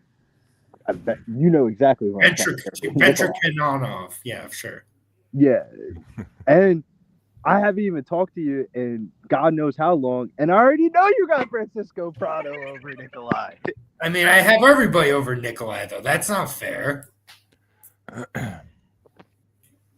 It's not like I'm married to Fuget win here at all, but I think that you are, dude. You're like, you might as well live in Utah, man. You have a give me Dulatov late round 2 by we'll say submission. Nice. Yeah, give me Derek Zoolander by La Tigre in the second round, but it'll be, you know what? It'll be 5 seconds before you're fucking over 1.5 cashes, dumbass. No, I'm just kidding. I hope it does. And in all seriousness, I have too much cold brew running through my system and I can't talk, stumbling over my words. Shout out to Big Show Picks. And congratulations in all seriousness to y'all's anniversary. Yes, sir. Marriages are fucking tight. I'm sure Aaron, the dad, can attest to that. Yeah, boys, I'll just speak for myself here that cheap thrills can never take the place of a good woman. Just remember that. Now, and I'm sure Mills can attest to that as well. Now, yeah, I think we covered Zoolander and Hansel. So let's move on to Gautier and Valentin. Moiz, why don't you kick this fucking Viking fight off, dude? Yeah, binary fight. People think Gautier is somehow going to run over the Swiss Viking, but look here, Valentin has the grappling upside here, so he might actually get a submission early. If not, he'll get tired, and Gautier might knock him out round 3. So let's say round 1 Valentin by submission. And round 3 Gautier by KO when Valentin is very tired. Valentin ain't no bum. He's very, very violent guy. Trust me. I've been following him for years, and that's a fucking lie. And we never know about this African BJJ. Last week we saw an African get heel hooked, so who knows? Maybe there's a heel hook in play here as well with this African. So yeah, African BJJ, can't trust it. No. Can't trust it. I guess I'll follow up. I agree with you, boys. You can't trust that African BJJ, man. The shit hits the ground, man. It's like Valentin's fault. African the hardcore, man, but the BJJ, man. This is fucking fjord-dwelling propaganda, but go ahead, Billy. No, I'm just saying, like, his first 2 fights in the UFC are against Torres Finney and Ryan Loder. 2 people that were wrestlers, like, that don't even give a fuck about fighting. They don't even know what a punch is. Like, this dude doesn't know what fucking grappling is, man. This is so many ways that this minus 500 could go south if he doesn't get a first round knockout, or the bookies are going to scoop up on his knockout prop and he just wins a decision. Like, there's just so many ways this goes south. I don't get how this line's minus 500, like, at all. Yeah, Torres Finney, that style that works in prison, man. I love how Moiz gets to claim Africa and he's fucking Middle Eastern, but go ahead. I said Torres Finney's style. It's more proper in prison, just laying and praying and humping and grinding and land 2-3 significant strikes. No, I'm just kidding. He throws a head kick, ends up falling on the ground. Valentin ends up getting his back, rear naked choke. Like that as well. That as well about it. Torres Finney landed like 5 strikes last time. Oh, I figured the stream would start to spiral on this one. How fitting. I don't even know where the fuck is everybody going on this one. Nah. Go ahead, Joey. I'll say this: I don't know why I rewatched the Valentin season. He ran through all the competition, lost the Loader, but one thing I've realized the last 2 fights, he's been losing to guys who pretty much want to ragdoll and hold him. I was a shitload more confident on Gautier. I'm still picking him, but I forget what that one lower weight class African fight was. The kid came off, it was Masasa, who came off the Contender Series, fought that like 30-something-year-old old vet. He ended up getting clipped and subbed. Valentin does bull rush opponents where he tries to throw wild, clinch up, and take you down. There's a chance that could happen because, like, even though they're saying, oh, Gautier trains with Frank Mir from time to time, look, you can train with Frank Mir all you want now. You're still very green in the sport. Valentin has levels and years of BJJ experience and levels on the ground. If he can get him down, he's alive for a sub. But actually, after rewatching everything I did, I'm actually passing on this fight. But I'm picking Gautier by knockout. I feel the same way. It's a pass for me, but like it won't surprise me if Valentin drags him into a grueling kind of clinch. I think Valentin's a much better clinch fighter, and he goes his fight IQ is and like game planning is absolutely insane. So I can't really trust him either. But it does kind of feel like Valentin or pass. gonna pass, man. I'm gonna pick Gauthier by knockout, but yeah, I'm just gonna just big old no, thank you. When Valentin was on Tough, he fought Patty McCordy, the dude that's in Cage Warriors, and granted he won that fight, but bro, Patty McCordy clipped the fuck out of him. He really like did. The first 30 seconds of that fight, and he like got dropped. So like that's what's kind of making me not want to bet him, because like Patty McCordy is my boy, and you know I'm a rep my Cage Warriors guy, but Patty McCordy ain't. If he was that nice, he'd be in the UFC by now. Yep. Okay, Billy. Well, you have spewed a lot of fucking Francisco Prado hatred. No, I'm just kidding. What do you think about this one, Prado and Nikolai? I like the talent of Prado, but I think Nikolai's going to win a bullshit ass decision. People are going to be pissed. Again, this is why we're friends, because you hate everything that I love. So yeah, friends like these, huh, Gary? Joey, what do you think here?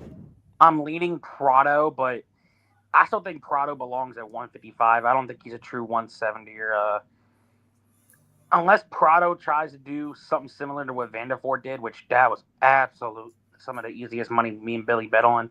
I don't know who else had Vanderford, but that was easy fucking bread. Yeah, but this is a wrestler, bro. Striking wise, we want to talk about Michael Morales. Went to the decision with him. Fucking other dude. What the fuck is this? Like, bro, he's going to decision with strikers. He's not just getting knocked out by these people. He hasn't been knocked out in a minute, so I'm probably gonna pass here. I'm going for the prospect, but all his wins are by finish. I think he's the better. If he can get it to the ground, he's the better grappler. Maybe he can look for a submission of a sort, but this is a pure pass. I mean, I don't blame anybody for passing. What do you think, Moiz audio? After watching some film, Veretnikov, better combos, better striker.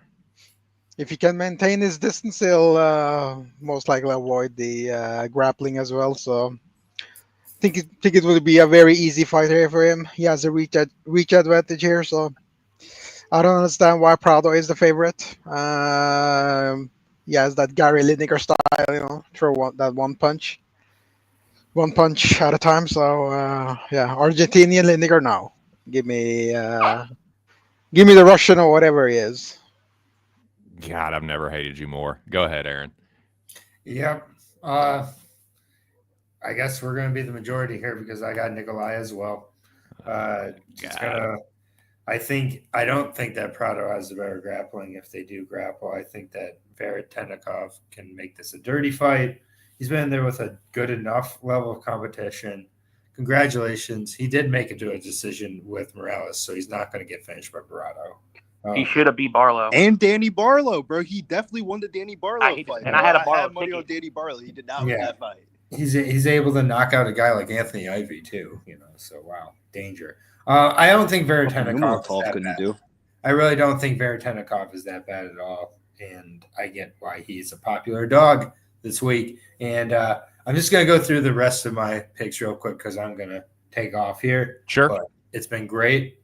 Great to see everybody. And it has. I'm really sad that you're like, my heart is actually sinking that you're leaving, but go ahead. Just bring my heart in front of make me cry in front of a bunch of my fucking friends. Go ahead. Yeah, thank you. 2 cents. Thank you, everybody. I'll try and make an appearance with Asher tomorrow on the stream because he needs to make his debut on the internet. It's been a week. But the rest of the card here for me, I got all in Allen. Probably by decision. Not going to be a good fight. Oliveira for me. Zellhuber is going to probably embarrassingly meme knockout Michael Johnson. It's going to be bad. Split decision win for Patricio Pitbull. Kevin Holland KO. Roman Kopylov decision. And Dustin the Diamond Poirier by KO. That's it for me. And thank you, everybody. Good luck. Best of luck. I'll be watching. And dude, thank you, man. Thank you for being here. And congratulations to you and your wonderful wife. Y'all's family is awesome, and wish y'all nothing but the best. As always, much love, my friend. And dude, hope to see you on the next one. Good talk. See you soon. Congrats, see everybody. Congrats, and I like to appreciate it. Appreciate it. Peace. That is my dude, Aaron the dog. We did have 10 live viewers, boys. So thank y'all, everybody on panel and everybody in the chat. Y'all made that possible. So let's keep this momentum going.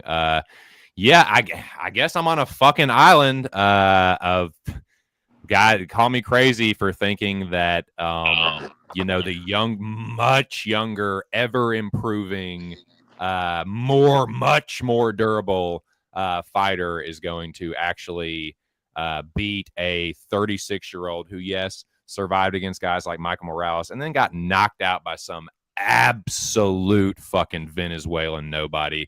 And that is not the first time he's been stopped either. I think Veretennikov is, yes, he's a pretty good striker. I do think he's like Moiz said, he's the cleaner striker, the better distance striker. But I think Prado's the better clinch fighter. I think he is going to be tougher here. I think he is going to make it a dirty fight. And I think guys like Jake Matthews are way better than fucking Nikolai, 36-year-old Veretennikov, fucking nobody.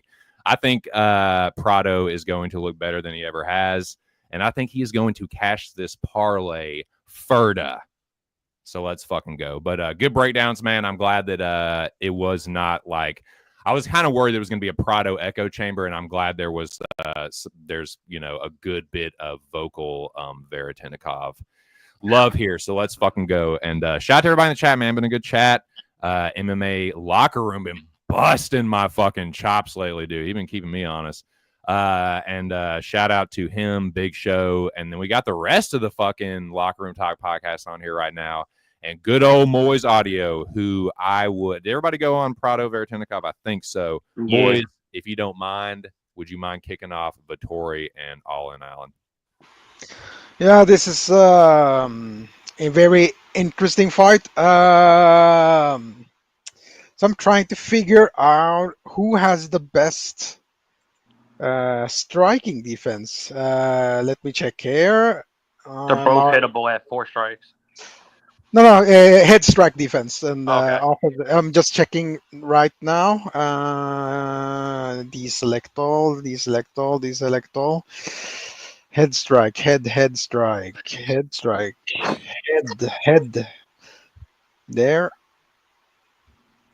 There. Give me 2 more seconds. There. And there. Oh, yeah. Then we can update the tail of the tape. And then we get significant. Who has the most significant strikes landed to the head? Marvin Vettori. And accuracy is for Allen. And significant strikes absorbed to the head, 60% for Vettori. And 79% for Brendan Allen. Therefore, I have to pick Marvin Vettori by decision. Yes, I better love that head tape, strike. and I love the analytical, data-driven by the more or less numbers the same tape. people. Yeah. So I don't think Allen can take him down. He's very strong, Vettori. So give me Vettori by decision. I think the damage will accumulate after 5 minutes. So yeah. You know what, Moiz? I just went from hating you to loving you, so I'm just giving you a big hug from all the way from across the. I love you, Cracker. I love you. Do you love me? I like you. Do you I like love you. White boy summer, yeah. Woo! Ooh, I had a few of those. Billy Briz, what do you think about Vettori and Allen? It's one of those ones where I would say like. This is like you must have forgot. Brandon Allen's still on the rise. I'm all in because looking at his recent wins, they're really not that good at all. Like Paul Craig, Bruno Silva, Andre Muniz, Jocko, Malkoun, Alvey. Like that's really not the most impressive wins. But I would say early on in his career, he did catch Aaron Jeffrey probably like in the prime of his career, Tom Breeze in the prime of his career. Dawkins when he was rolling, Holland when he was rolling. So I'll give him a little bit more credit. But I like Brandon Allen to win by decision here. Marvin Vettori is just kind of like I've been a huge Marvin Vettori fan. Like Marvin Vettori against Kevin Holland back in the day, right after COVID, is like one of my like biggest cash cows. And then flipping it against Adesanya on the next one, and then it's like. I haven't really been back in Marvin Vettori since he's fought Whitaker, and then I hopped back in with the Roman Dolidze one. I just don't think that he's kind of like fallen off a little bit. Like just being a criticism, he's fallen off a little bit. His takedown defense isn't as sharp as it once used to be. Like Jared Cannonier is able to take him down 4 times. His striking volume isn't the most impressive. And when he wins fights, it's just not that entertaining. I feel like Brandon Allen has all the upside in this fight, and he's only getting better. I do agree that Allen is improving, but I still think he has some of the same flaws that he has had before. But we'll see. Joey, what do you think? Yeah, probably gonna pass on this fight, but you think you're me, dude? You think you can pass on almost every single? No, I'm just playing. Go ahead. I'm picking Marvin Vettori. I think he is the better combination striker. Allen might be better with the jab, but like if he can't get takedowns, I think this line should be a lot fucking closer. And it just depends on what Marvin Vettori's head and mindset's at. Billy knows more of the story. I know he lost his brother recently. I think it was slightly after the Dolidze fight, I believe Billy said. And it just depends on how his mindset is going into this game. Like, no, Brandon Allen is not Dolidze. He's not Jared Cannonier. He's not Robert Whitaker. And he's not Paulo Costa on the feet. And, yeah, he beat Dolidze by decision in one fight. But, like, if it's telling me this is a 15-minute striking fight, I think it's going to be very close. Could go to a split decision. But it wouldn't shock me if like Brandon Allen got like a split decision, like hometown, because he's from Louisiana. But I'm going Vettori. Joey, I love that you brought up that last point because I think that is Brendan Allen's path. I don't think he's subbing Marvin Vettori. If you think Brendan Allen is knocking out Marvin Vettori, you need to stop drinking for the morning time, baby. You're drunk. You're drunk for that, baby. Marvin Vettori is the way better nail. He's infinitely more durable than Brendan Allen, but he's not a great hammer. So, like, to your point, I do think it will be relatively close on the feet, but, like, I think Vettori's got a little bit better cardio. The fight IQ cancels out. They're both fucking retards. Sloth versus the fucking, like, I mean, Brendan Allen's got a college education, but my God, does he fight like a fucking dumbass in the cage. But it's like, but I think this fight will come down to Vettori's wrestling against Allen's jiu-jitsu. And I think this fight's going to be really fucking lame, honestly. I think it's going to be Marvin Vettori wet blanket. I don't think, yes, he doesn't present a threat on the feet. You think Brendan Allen is going to hurt him? He's going to sit there and take fucking all those punches from Cannonier, but you think Brendan Allen is going to be the one that paced him? I don't fucking think so, dude. I think this is a little bit of a levels fight. At plus 200, I had to take the shot. Give me Vettori here. I think the extra motivation for his brother will kind of cancel out some of the favoritism, and I think he just makes it look pretty clean. I think he wins like a 29-28, possible 30-27, just being the tougher, better wrestler. And yeah, but give me Vettori, and we will press forward. I got something to say. I got something to say. Sure. So we talk about analytics and numbers, right? Yes. So the number 7 is reoccurring all the time in this fight card. You want me to list it up? It's are we in numerology here? Numerology. We got 7 southpaws fighting. I'm a number 2, Moiz. Did you know that? Yeah, we got seven southpaws fighting. Max Holloway and Poirier has had 7 title fights combined. It's Bruno Ferreira's 7th UFC fight. It's McVeigh's 7th pro fight. Zellhuber was born on 7th of July.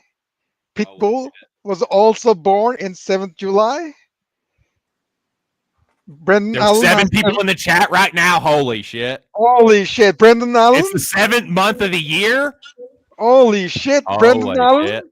7 losses. Vettori, 7 losses. Who knows? Maybe Vettori and Allen is a draw. 7th fight from the top is Vettori and you bring that Allen. Hoodoo voodoo numerology fucking 7th demon magic into this stream. I'm Godfrey and Christian now. My God. Fight number 7 from the top, Vettori and Allen. It's a draw, maybe. Who knows? That I'm would be gonna bet crazy. the draw. What's the line on that? What's the line on the draw? Plus 8,000, I guess. Holy shot. Is that coincidence? So many sevens? I don't think so. Holy shot. I like it, Moiz. I think it's Seven, spot on. 7 southpaws. When was the last time we had 7 southpaws in one UFC event? They did Never. Mike Vick so fucking dirty, dude. Never. I'll go one further for you. I think people underestimate how these boardroom meetings go. Like being like, I went to college for advertising and marketing. People really underestimate like how these like CEOs and these like owners of these companies are really sitting in these boardroom meetings eating fucking Dunkin' Donuts and talking about the same shit that we're talking about. 7, baby. 7. Vic from the 757 too. So yeah, wow, good shit. Zellhuber Johnson. It doesn't have to be right at 12:30, but I like to end the stream as close to 12:30 as possible. I think you skipped the definitely fight. have to be gone before 1. So go ahead, Joey. Zellhuber Johnson. I think we skipped the fight, but ideally, I'm going. Oh no, sorry, we did. You're right. Loke Dog Phillips. Go, Joey. My fault. Okay, you're good. This fight, I don't know why. Like, I know I picked Oliveira on Tuesday. I'm not saying my pick switch, but the way this fight's looking out is low-key giving me vibes of Talbot Lima. I know Talbot was in the UFC longer before Lima.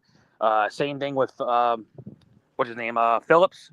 Mm-hmm. You know, he trains out of Arizona in the lab, and he's well-rounded. He's a good striker also, and he is pretty much does win round 1 a lot, where Oliveira does try to find his rhythm the more and more the fight goes. I'm still going Oliveira, but you know, it's tempting on Phillips. So like, I'm getting that vibe with Talbot in the Lima fight. I get those feelings kind of sometimes too, Joey. Like you just get a fucking feeling about a fight. Billy, what do you think about this woman, dude? Yeah, I like Phillips. It really just comes down to his cardio, though. That's like it's like I like 3 underdogs this weekend. Phillips, DP, and the other one was Pitbull. Those are the 3 underdogs I like. I can make cases for both sides, but I think this really comes down to round 3. And round 3, Oliveira is going to win that. So it's like, damn, can Phillips just – I don't know. If Phillips gets off to a hot start, dude, and he's wrestling and he's striking and he's flowing and it's good Kyler Phillips, I think the plus 3.5 is going to look like free money. Nice. And Billy, I like that you're like all ICE agented out, like no face, no name, no number even. I like that style. I'm on myself. Just totally clandestine. I love it. I'm just busting balls. Moiz, we think. Loke Dog Power. Yeah. I'm with Oliveira. Huge possibility for a round 3 finish. If Kyler does the touch button go style of fighting, and point fighting. If might be able to get a 10-8 round 3, so maybe a draw is live here for a bout. But I'm with Oliveira, but it depends on what's gonna happen because Kyler does get tired. Every fight he gets tired. So and this week's retarded take was that a couple of podcasters were saying that Kyler Phillips has never lost outside the UFC Apex. It's only at the UFC Apex, like versus Pava. Yeah. So I'm like, what are you talking about? What are you talking about? He lost to Paiva, and lost to Kyler, so it's fully possible he can. Then he lost the Font as a big favorite. Yeah. So it's a bullshit take. So you said talk more. You said make more jokes about ICE. I mean, I can. I don't really want to. I don't want to get into that territory. So the draw is actually more ICE jokes if you'd like. The draw is actually liver if you think about it. I like Oliveira. He's a very, very violent man, and it's gonna be fun. It's gonna be fun. So let's go. I don't want to make this an East Coast versus West Coast thing. We've seen those things, escalate, and I don't want to do that. So I'm just gonna, just gonna leave that. I'm gonna let sleeping dogs lie. Shout out to Mills. Shout out to the left coast, the West Coast, the cool coast. I know y'all are cool. Your weather's perfect. Everything's fucking perfect. Yeah, I think I'm going to say Loke Dog by decision, but I wouldn't be surprised if Kyler Phillips just flipped over the apple cart and won a split. I can't bet it, though, because he's blacklisted, so he can hang out with that fucking commie Ned Isakov and Elaine Bennis and, Ryan Spann and several others. Yeah, give me Loke Dog by decision, though. I'm going to kick this one off. Zellhuber Johnson. I think Zellhuber paints a masterpiece here. Dominant decision or knockout. What do you think, Joey? Yeah, I know. I think Zellhuber really needs to get like that big finish to really appreciate you, Mills. Climb himself into the rankings soon. He might be one fight away after he beats Johnson. And one thing I can see happening is I think because Johnson's taking this fight disrespect, he might try to bull rush Zellhuber, and he might walk into a punch, and we may say Johnson wrestle, and Johnson's been submitted. I'm really feeling it because Johnson's been submitted 9 times. Zellhuber has a submission win in the UFC versus Giagos, who's a good grappler on paper, but for some reason Johnson always finds the way to get subbed. And I think within the first 2 rounds, it wouldn't shock me if Johnson tries to wrestle and he ends up getting submitted. Right on. Hey, Mill, shout out to my dude Mills. Make sure y'all check him out on all social media platforms, MMA Locker Room, I believe. And if it's different than that, definitely correct me in the chat. But shout out to you, my dude. I will see you on the flip side and probably, later tonight in some chats. But yeah, shout out to the Shogun. And definitely appreciate the chat activity, and shout out to him and everybody else in the chat. We did hit 10 live viewers, so that's a successful stream to me. Billy, did everybody go on this one? What do we, Zellhuber, did you go on Zellhuber Johnson? Me? Yeah. Yes. No, actually, I'm, you know what? I'm going to pick Michael Johnson round 1 KO. His hands are fast. His hands are faster than Zellhuber's kick. Let's see if Zellhuber is stupid enough to throw one of those naked leg kicks and get countered. So yeah, give me MJ round 1 KO and shock the world again. Yeah, whatever you fucking patty. No, man, shout out to my my Irish buddy, Stubborn Mick. Yeah, I know I had to go early, man. I'm sorry. It was kind of got to be out of the house by 1, and then I didn't want to go too late because Moiz is on the other side of the fucking continent. I would say continent, the other side of the fucking planet. But yeah, shout out to you. I think it's a Zellhuber masterpiece. Anybody else did not go on that one? I think we all did. Billy, why don't you kick this one off, my dude? Ige and Pitbull.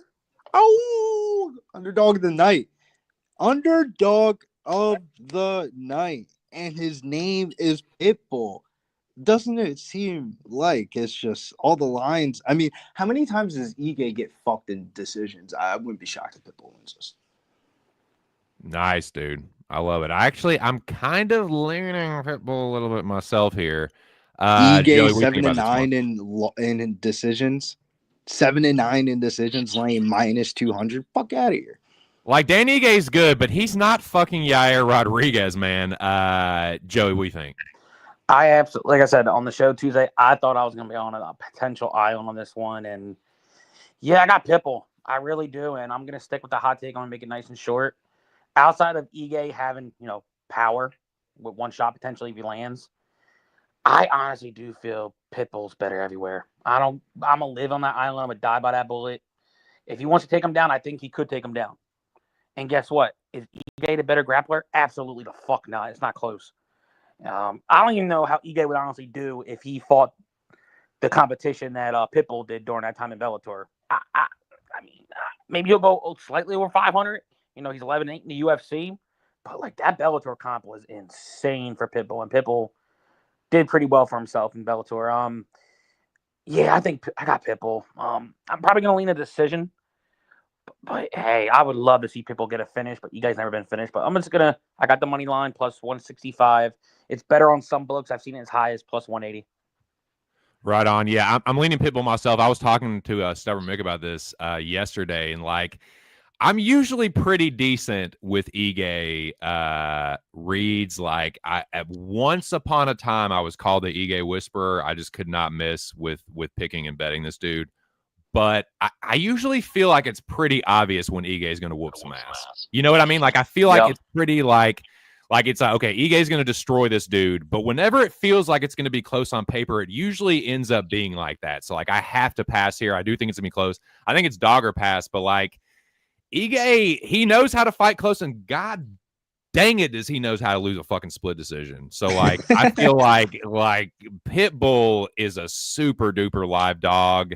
Like, I feel like he's gonna have at least as many moments as Ige, if not more, and I do think he's a more dangerous grappler. So yeah, I think I'm gonna pick Pitbull. I can't bet on it because Ige is tough and a little bit younger, but yeah, it's a pass for me, man. I think a couple of years ago, Pitbull would beat the fucking ever loving shit out of Dan Ige. But yeah, we'll press on. Good shit there. Now, we can make this one quick, man. Is anybody picking D-Rod? No. All right. Anybody got a hot take on a quick hot take on a method of victory for Kev? Knockout. Yeah, I was thinking inside the distance because when he fights this type of level comp, Holland tends to finish. For sure. I think Kevin Holland wins a unanimous decision. I think D-Rod is just like your typical fucking Mexican fucking gangster. Like, he's just not going to get fucking smoked by Kevin Holland. Their bookies are going to scoop up on all the ITD props, all the fucking inside the distance Kevin Holland props, and just pay out the 500 money line. Right on. Billy, what do you think about this co-main event, my dude? I ended up betting Roman Kapilov to win in round 2 to start and used a bonus, or not a bonus, a boost on it, and got it at minus 127. Fuck yeah. Moiz, co-main event, we think. After some thinking and recent fight stuff I watched, I gotta pick Costa. I think the body kicks will slow down Kopylov faster than Kopylov usually gets slowed down, and he wins a decision. Yeah. Because I was thinking Kopylov first because of he's a southpaw, but then I looked at Costa's southpaw record. The only southpaw he lost to was Adesanya. Usually he's very good versus them. So yeah, so I think the early body the body kicks in round 1 will more or less determine the outcome of the fight. So give me Costa by decision. Excellent breakdown. What do you think, Joey? I actually do agree with Moiz to an extent, to where I think Costa is the more volume fighter who is going to try to work in kicks. But if you notice, since the Fluffy fight, Kopylov has been very much improved in his offensive and takedown wrestling. I'm not saying Costa is going to do any takedowns, but if Costa throws kicks, we've seen Kopylov go for takedowns lately, and he might try to mix that up to secure end of rounds. And I know earlier I was saying maybe if Roman maybe mixed it in, maybe got like a round 2, round 3, like body shot KO. But if Costa does come in over aggressive, I could see Kopylov potentially changing levels, mixing in some takedowns, and probably win a decision. Yeah, shouts to Joey for that, because when he fought Cesar Almeida, the kickboxer dude, he just fucking wrestled the shit out of him. And that Joey, what's your pick for this fight? Kopylov by decision. Right on. If his takedown prop I'm taking it. If he has plus money on his takedown, I'm taking it. Okay. Yeah, I got Kopylov. I mean, not Kopylov. I got Costa. I think it's a levels fight. I think Kopylov is he's good against guys that aren't as good as Costa or as durable. I think unless he gets a knockout, I mean, he could win a split, I guess, but I think Costa just looks better here all around. Now, main event, I already went over. I gave my long take on this. I think it's a Holloway spot. I think Dusty, you cannot be 1 foot in, 1 foot out. You cannot be half checked out or like half cocked against Max Holloway. So yeah, give me blessed here. Moiz, what do you think? Co-main event. Appreciate you being here. Holloway by submission. Holloway by submission, some form of front choke, guillotine, ninja choke, Darce choke, anaconda choke. Holy shit! Wow, Diamonds dude. are forever is my pick. Nice. Billy, how do you think it plays out for Dusty? It's one of those ones. I think Dustin's going to probably be down 2-1 in the beginning of the rounds because I think Max has nothing to lose, so it feels like like he's not going to be nervous. He's just going to throw fucking bombs in the beginning of the fight, and he probably wins one of the first 2 rounds. And Dustin's going to have to rally back and be one of those type of performances. Diamonds are forever. Love it. Appreciate you being here, Billy. Joey DFS. We think main event. Noah 318. Holloway Dusty. We got both. You know how I personally feel about this. When I said, is this difference between rumors of retirement and you knowing you are going to retire? Big fucking difference. Because without fully knowing, you're like, yeah, that could be in the game. Yes, from what I've seen, I didn't even watch the weigh-in. I got to watch that a little bit. I heard Poirier did look good on the scale. But look, as TC said, if you're 1 foot in, 1 foot out, it's hard to. I don't care what the line is. I have a hard time picking anybody with that type You of can't mindset. say that and then pick Vittori though. No, but Marvin's not retired though. He's not retiring. Like, I haven't seen any. Like, is his headset probably there? I gotta watch interviews. I know I've seen interviews where they talked about. It's an X factor for sure. I'll agree, Yes. Billy, that it's an X factor. Like, you don't know how his brother's death is going to play into this, whether it will be. He said he was going to to But go ahead, Joey. I got Holloway. Like first 2 times they were both very green, but when Poirier came over, he was very well rounded. Second fight, I believe it was either Holloway's first or second fight at 155. So his overall body wasn't fully like muscled up to where it was when he fought Gaethje and when he fought Topuria. I'll say this right now, if Holloway comes in, which he probably might have, I don't know, I gotta watch. If his body looks anything similar, I'm pulling a Billy thing, talking about bodies, no Diddy. If he looks anything like he did versus Gaethje or even Topuria, oh yeah, I got money. I have money on Max at some point or another. I think they're gonna put a fight on for the crowd. I don't think this fight. There's no chance in hell this fight's gonna be boring by any means. Dustin's fighting in his backyard. Holloway's proven, motherfucker. I may be on a 2-fight losing streak, but I've been fighting fucking killers, and I'm going out swinging. Holloway, I don't think Holloway has any shit to lose. He's fighting for, he's only 30. Like, Poirier's retiring. He's 33. He's older, but yeah. I mean, they're both a little bit older, but only one of them is quitting. Well, not quitting, but he's retiring. Hanging him up. I got Holloway, and I think, like I said, Billy broke it down. I think Max could be up a round or 2, and I think Poirier is going to try to open himself up to get to a possible advantage, and it wouldn't shock me if Holloway knocked him the fuck out. I agree, man. I think an attritional knockout I was totally possible, especially if, like, you're telling me they're going tooth and nail. I'm going to take the dude that knows that, like, he's not stopping, and, like, I'm going to take the dude that's a little bit younger and not hanging him up. Yep. And he took Topuria as far as I think he's been in the UFC. When it comes to fight to fight, he put some pieces on Topuria. For sure. And I mean, like, Topuria would kill Dustin, but you know what? They're not going to fight because Dustin's hanging him up. But anyways, man, that was great breakdowns, y'all. We'll go around the horn real quick. Final thoughts. Moiz Audio, thank you as always for being here. I know it's getting late for you, but I appreciate you, and I hope you have a great weekend. Best of luck. No, all good. See you next week, and let's go. Beautiful. Billy Briz, talk to him. See you tomorrow. Let's get some motherfucking cash. Stack it up fast. Don't blow it all on some ass. Words to live by. Words of wisdom. Joey DFS, what do you think, Bo?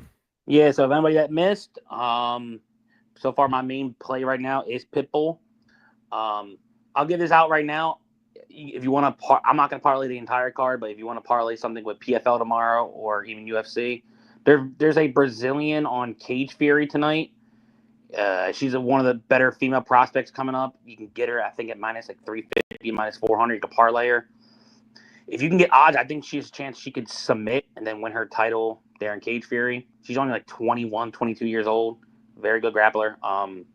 But yeah, sorry I was late. I didn't know what time the show started, but I always do appreciate you doing the shows. They're always fun. Gives everyone, even us on the panel, better looks of better angles to attack fights. So you enjoy the rest of your day, my brother, and I will definitely see you at some point tomorrow. For sure, Joey. No worries, man. And thank you again, as always. Appreciate you being here and contributing and helping this be a successful stream. I will drop you down, my friend, and then I will do my little outro here. Appreciate everyone for coming through. We did have 10 live viewers, so that was a successful stream for a channel that ain't even got 500 subs. So subscribe if you have not already. As I already said, best of luck. The fights do start at 6 p.m. Eastern Standard Time. Hope to see y'all at Pub Sports Radio. That is where myself, Joey, Billy, Mills, Big Show, and the rest of the Pub Sports universe will be. It is the place to be on Saturday night for these fights on YouTube. Hope to see y'all there. And best of luck. One more time, real quick. My little slate is as follows. 3 units total. 1 unit, Sloth. 1 unit, Locker Room Talk, podcast play. 3-piece. Kicking it old school. Already said that. Dumbass. And then I added this one yesterday with a FanDuel odds boost. But yeah. Max Holloway revenge season. Let's fucking go. All right, boys, that's it for me. I got to get the fuck out of here. But thank you again to everyone that came through on the panel and in the chat. Y'all the shit. Smash the like button. Subscribe if you haven't. And definitely tune in tomorrow. Pub Sports Radio. Fight start at 6. Best of luck. Have a good one. Have a great weekend. Check out the latest episode of the Locker Room Talk. Sign up for the contest. I believe it's up now. See y'all mañana. Just my 2 cents. Catch you on the next one. Peace.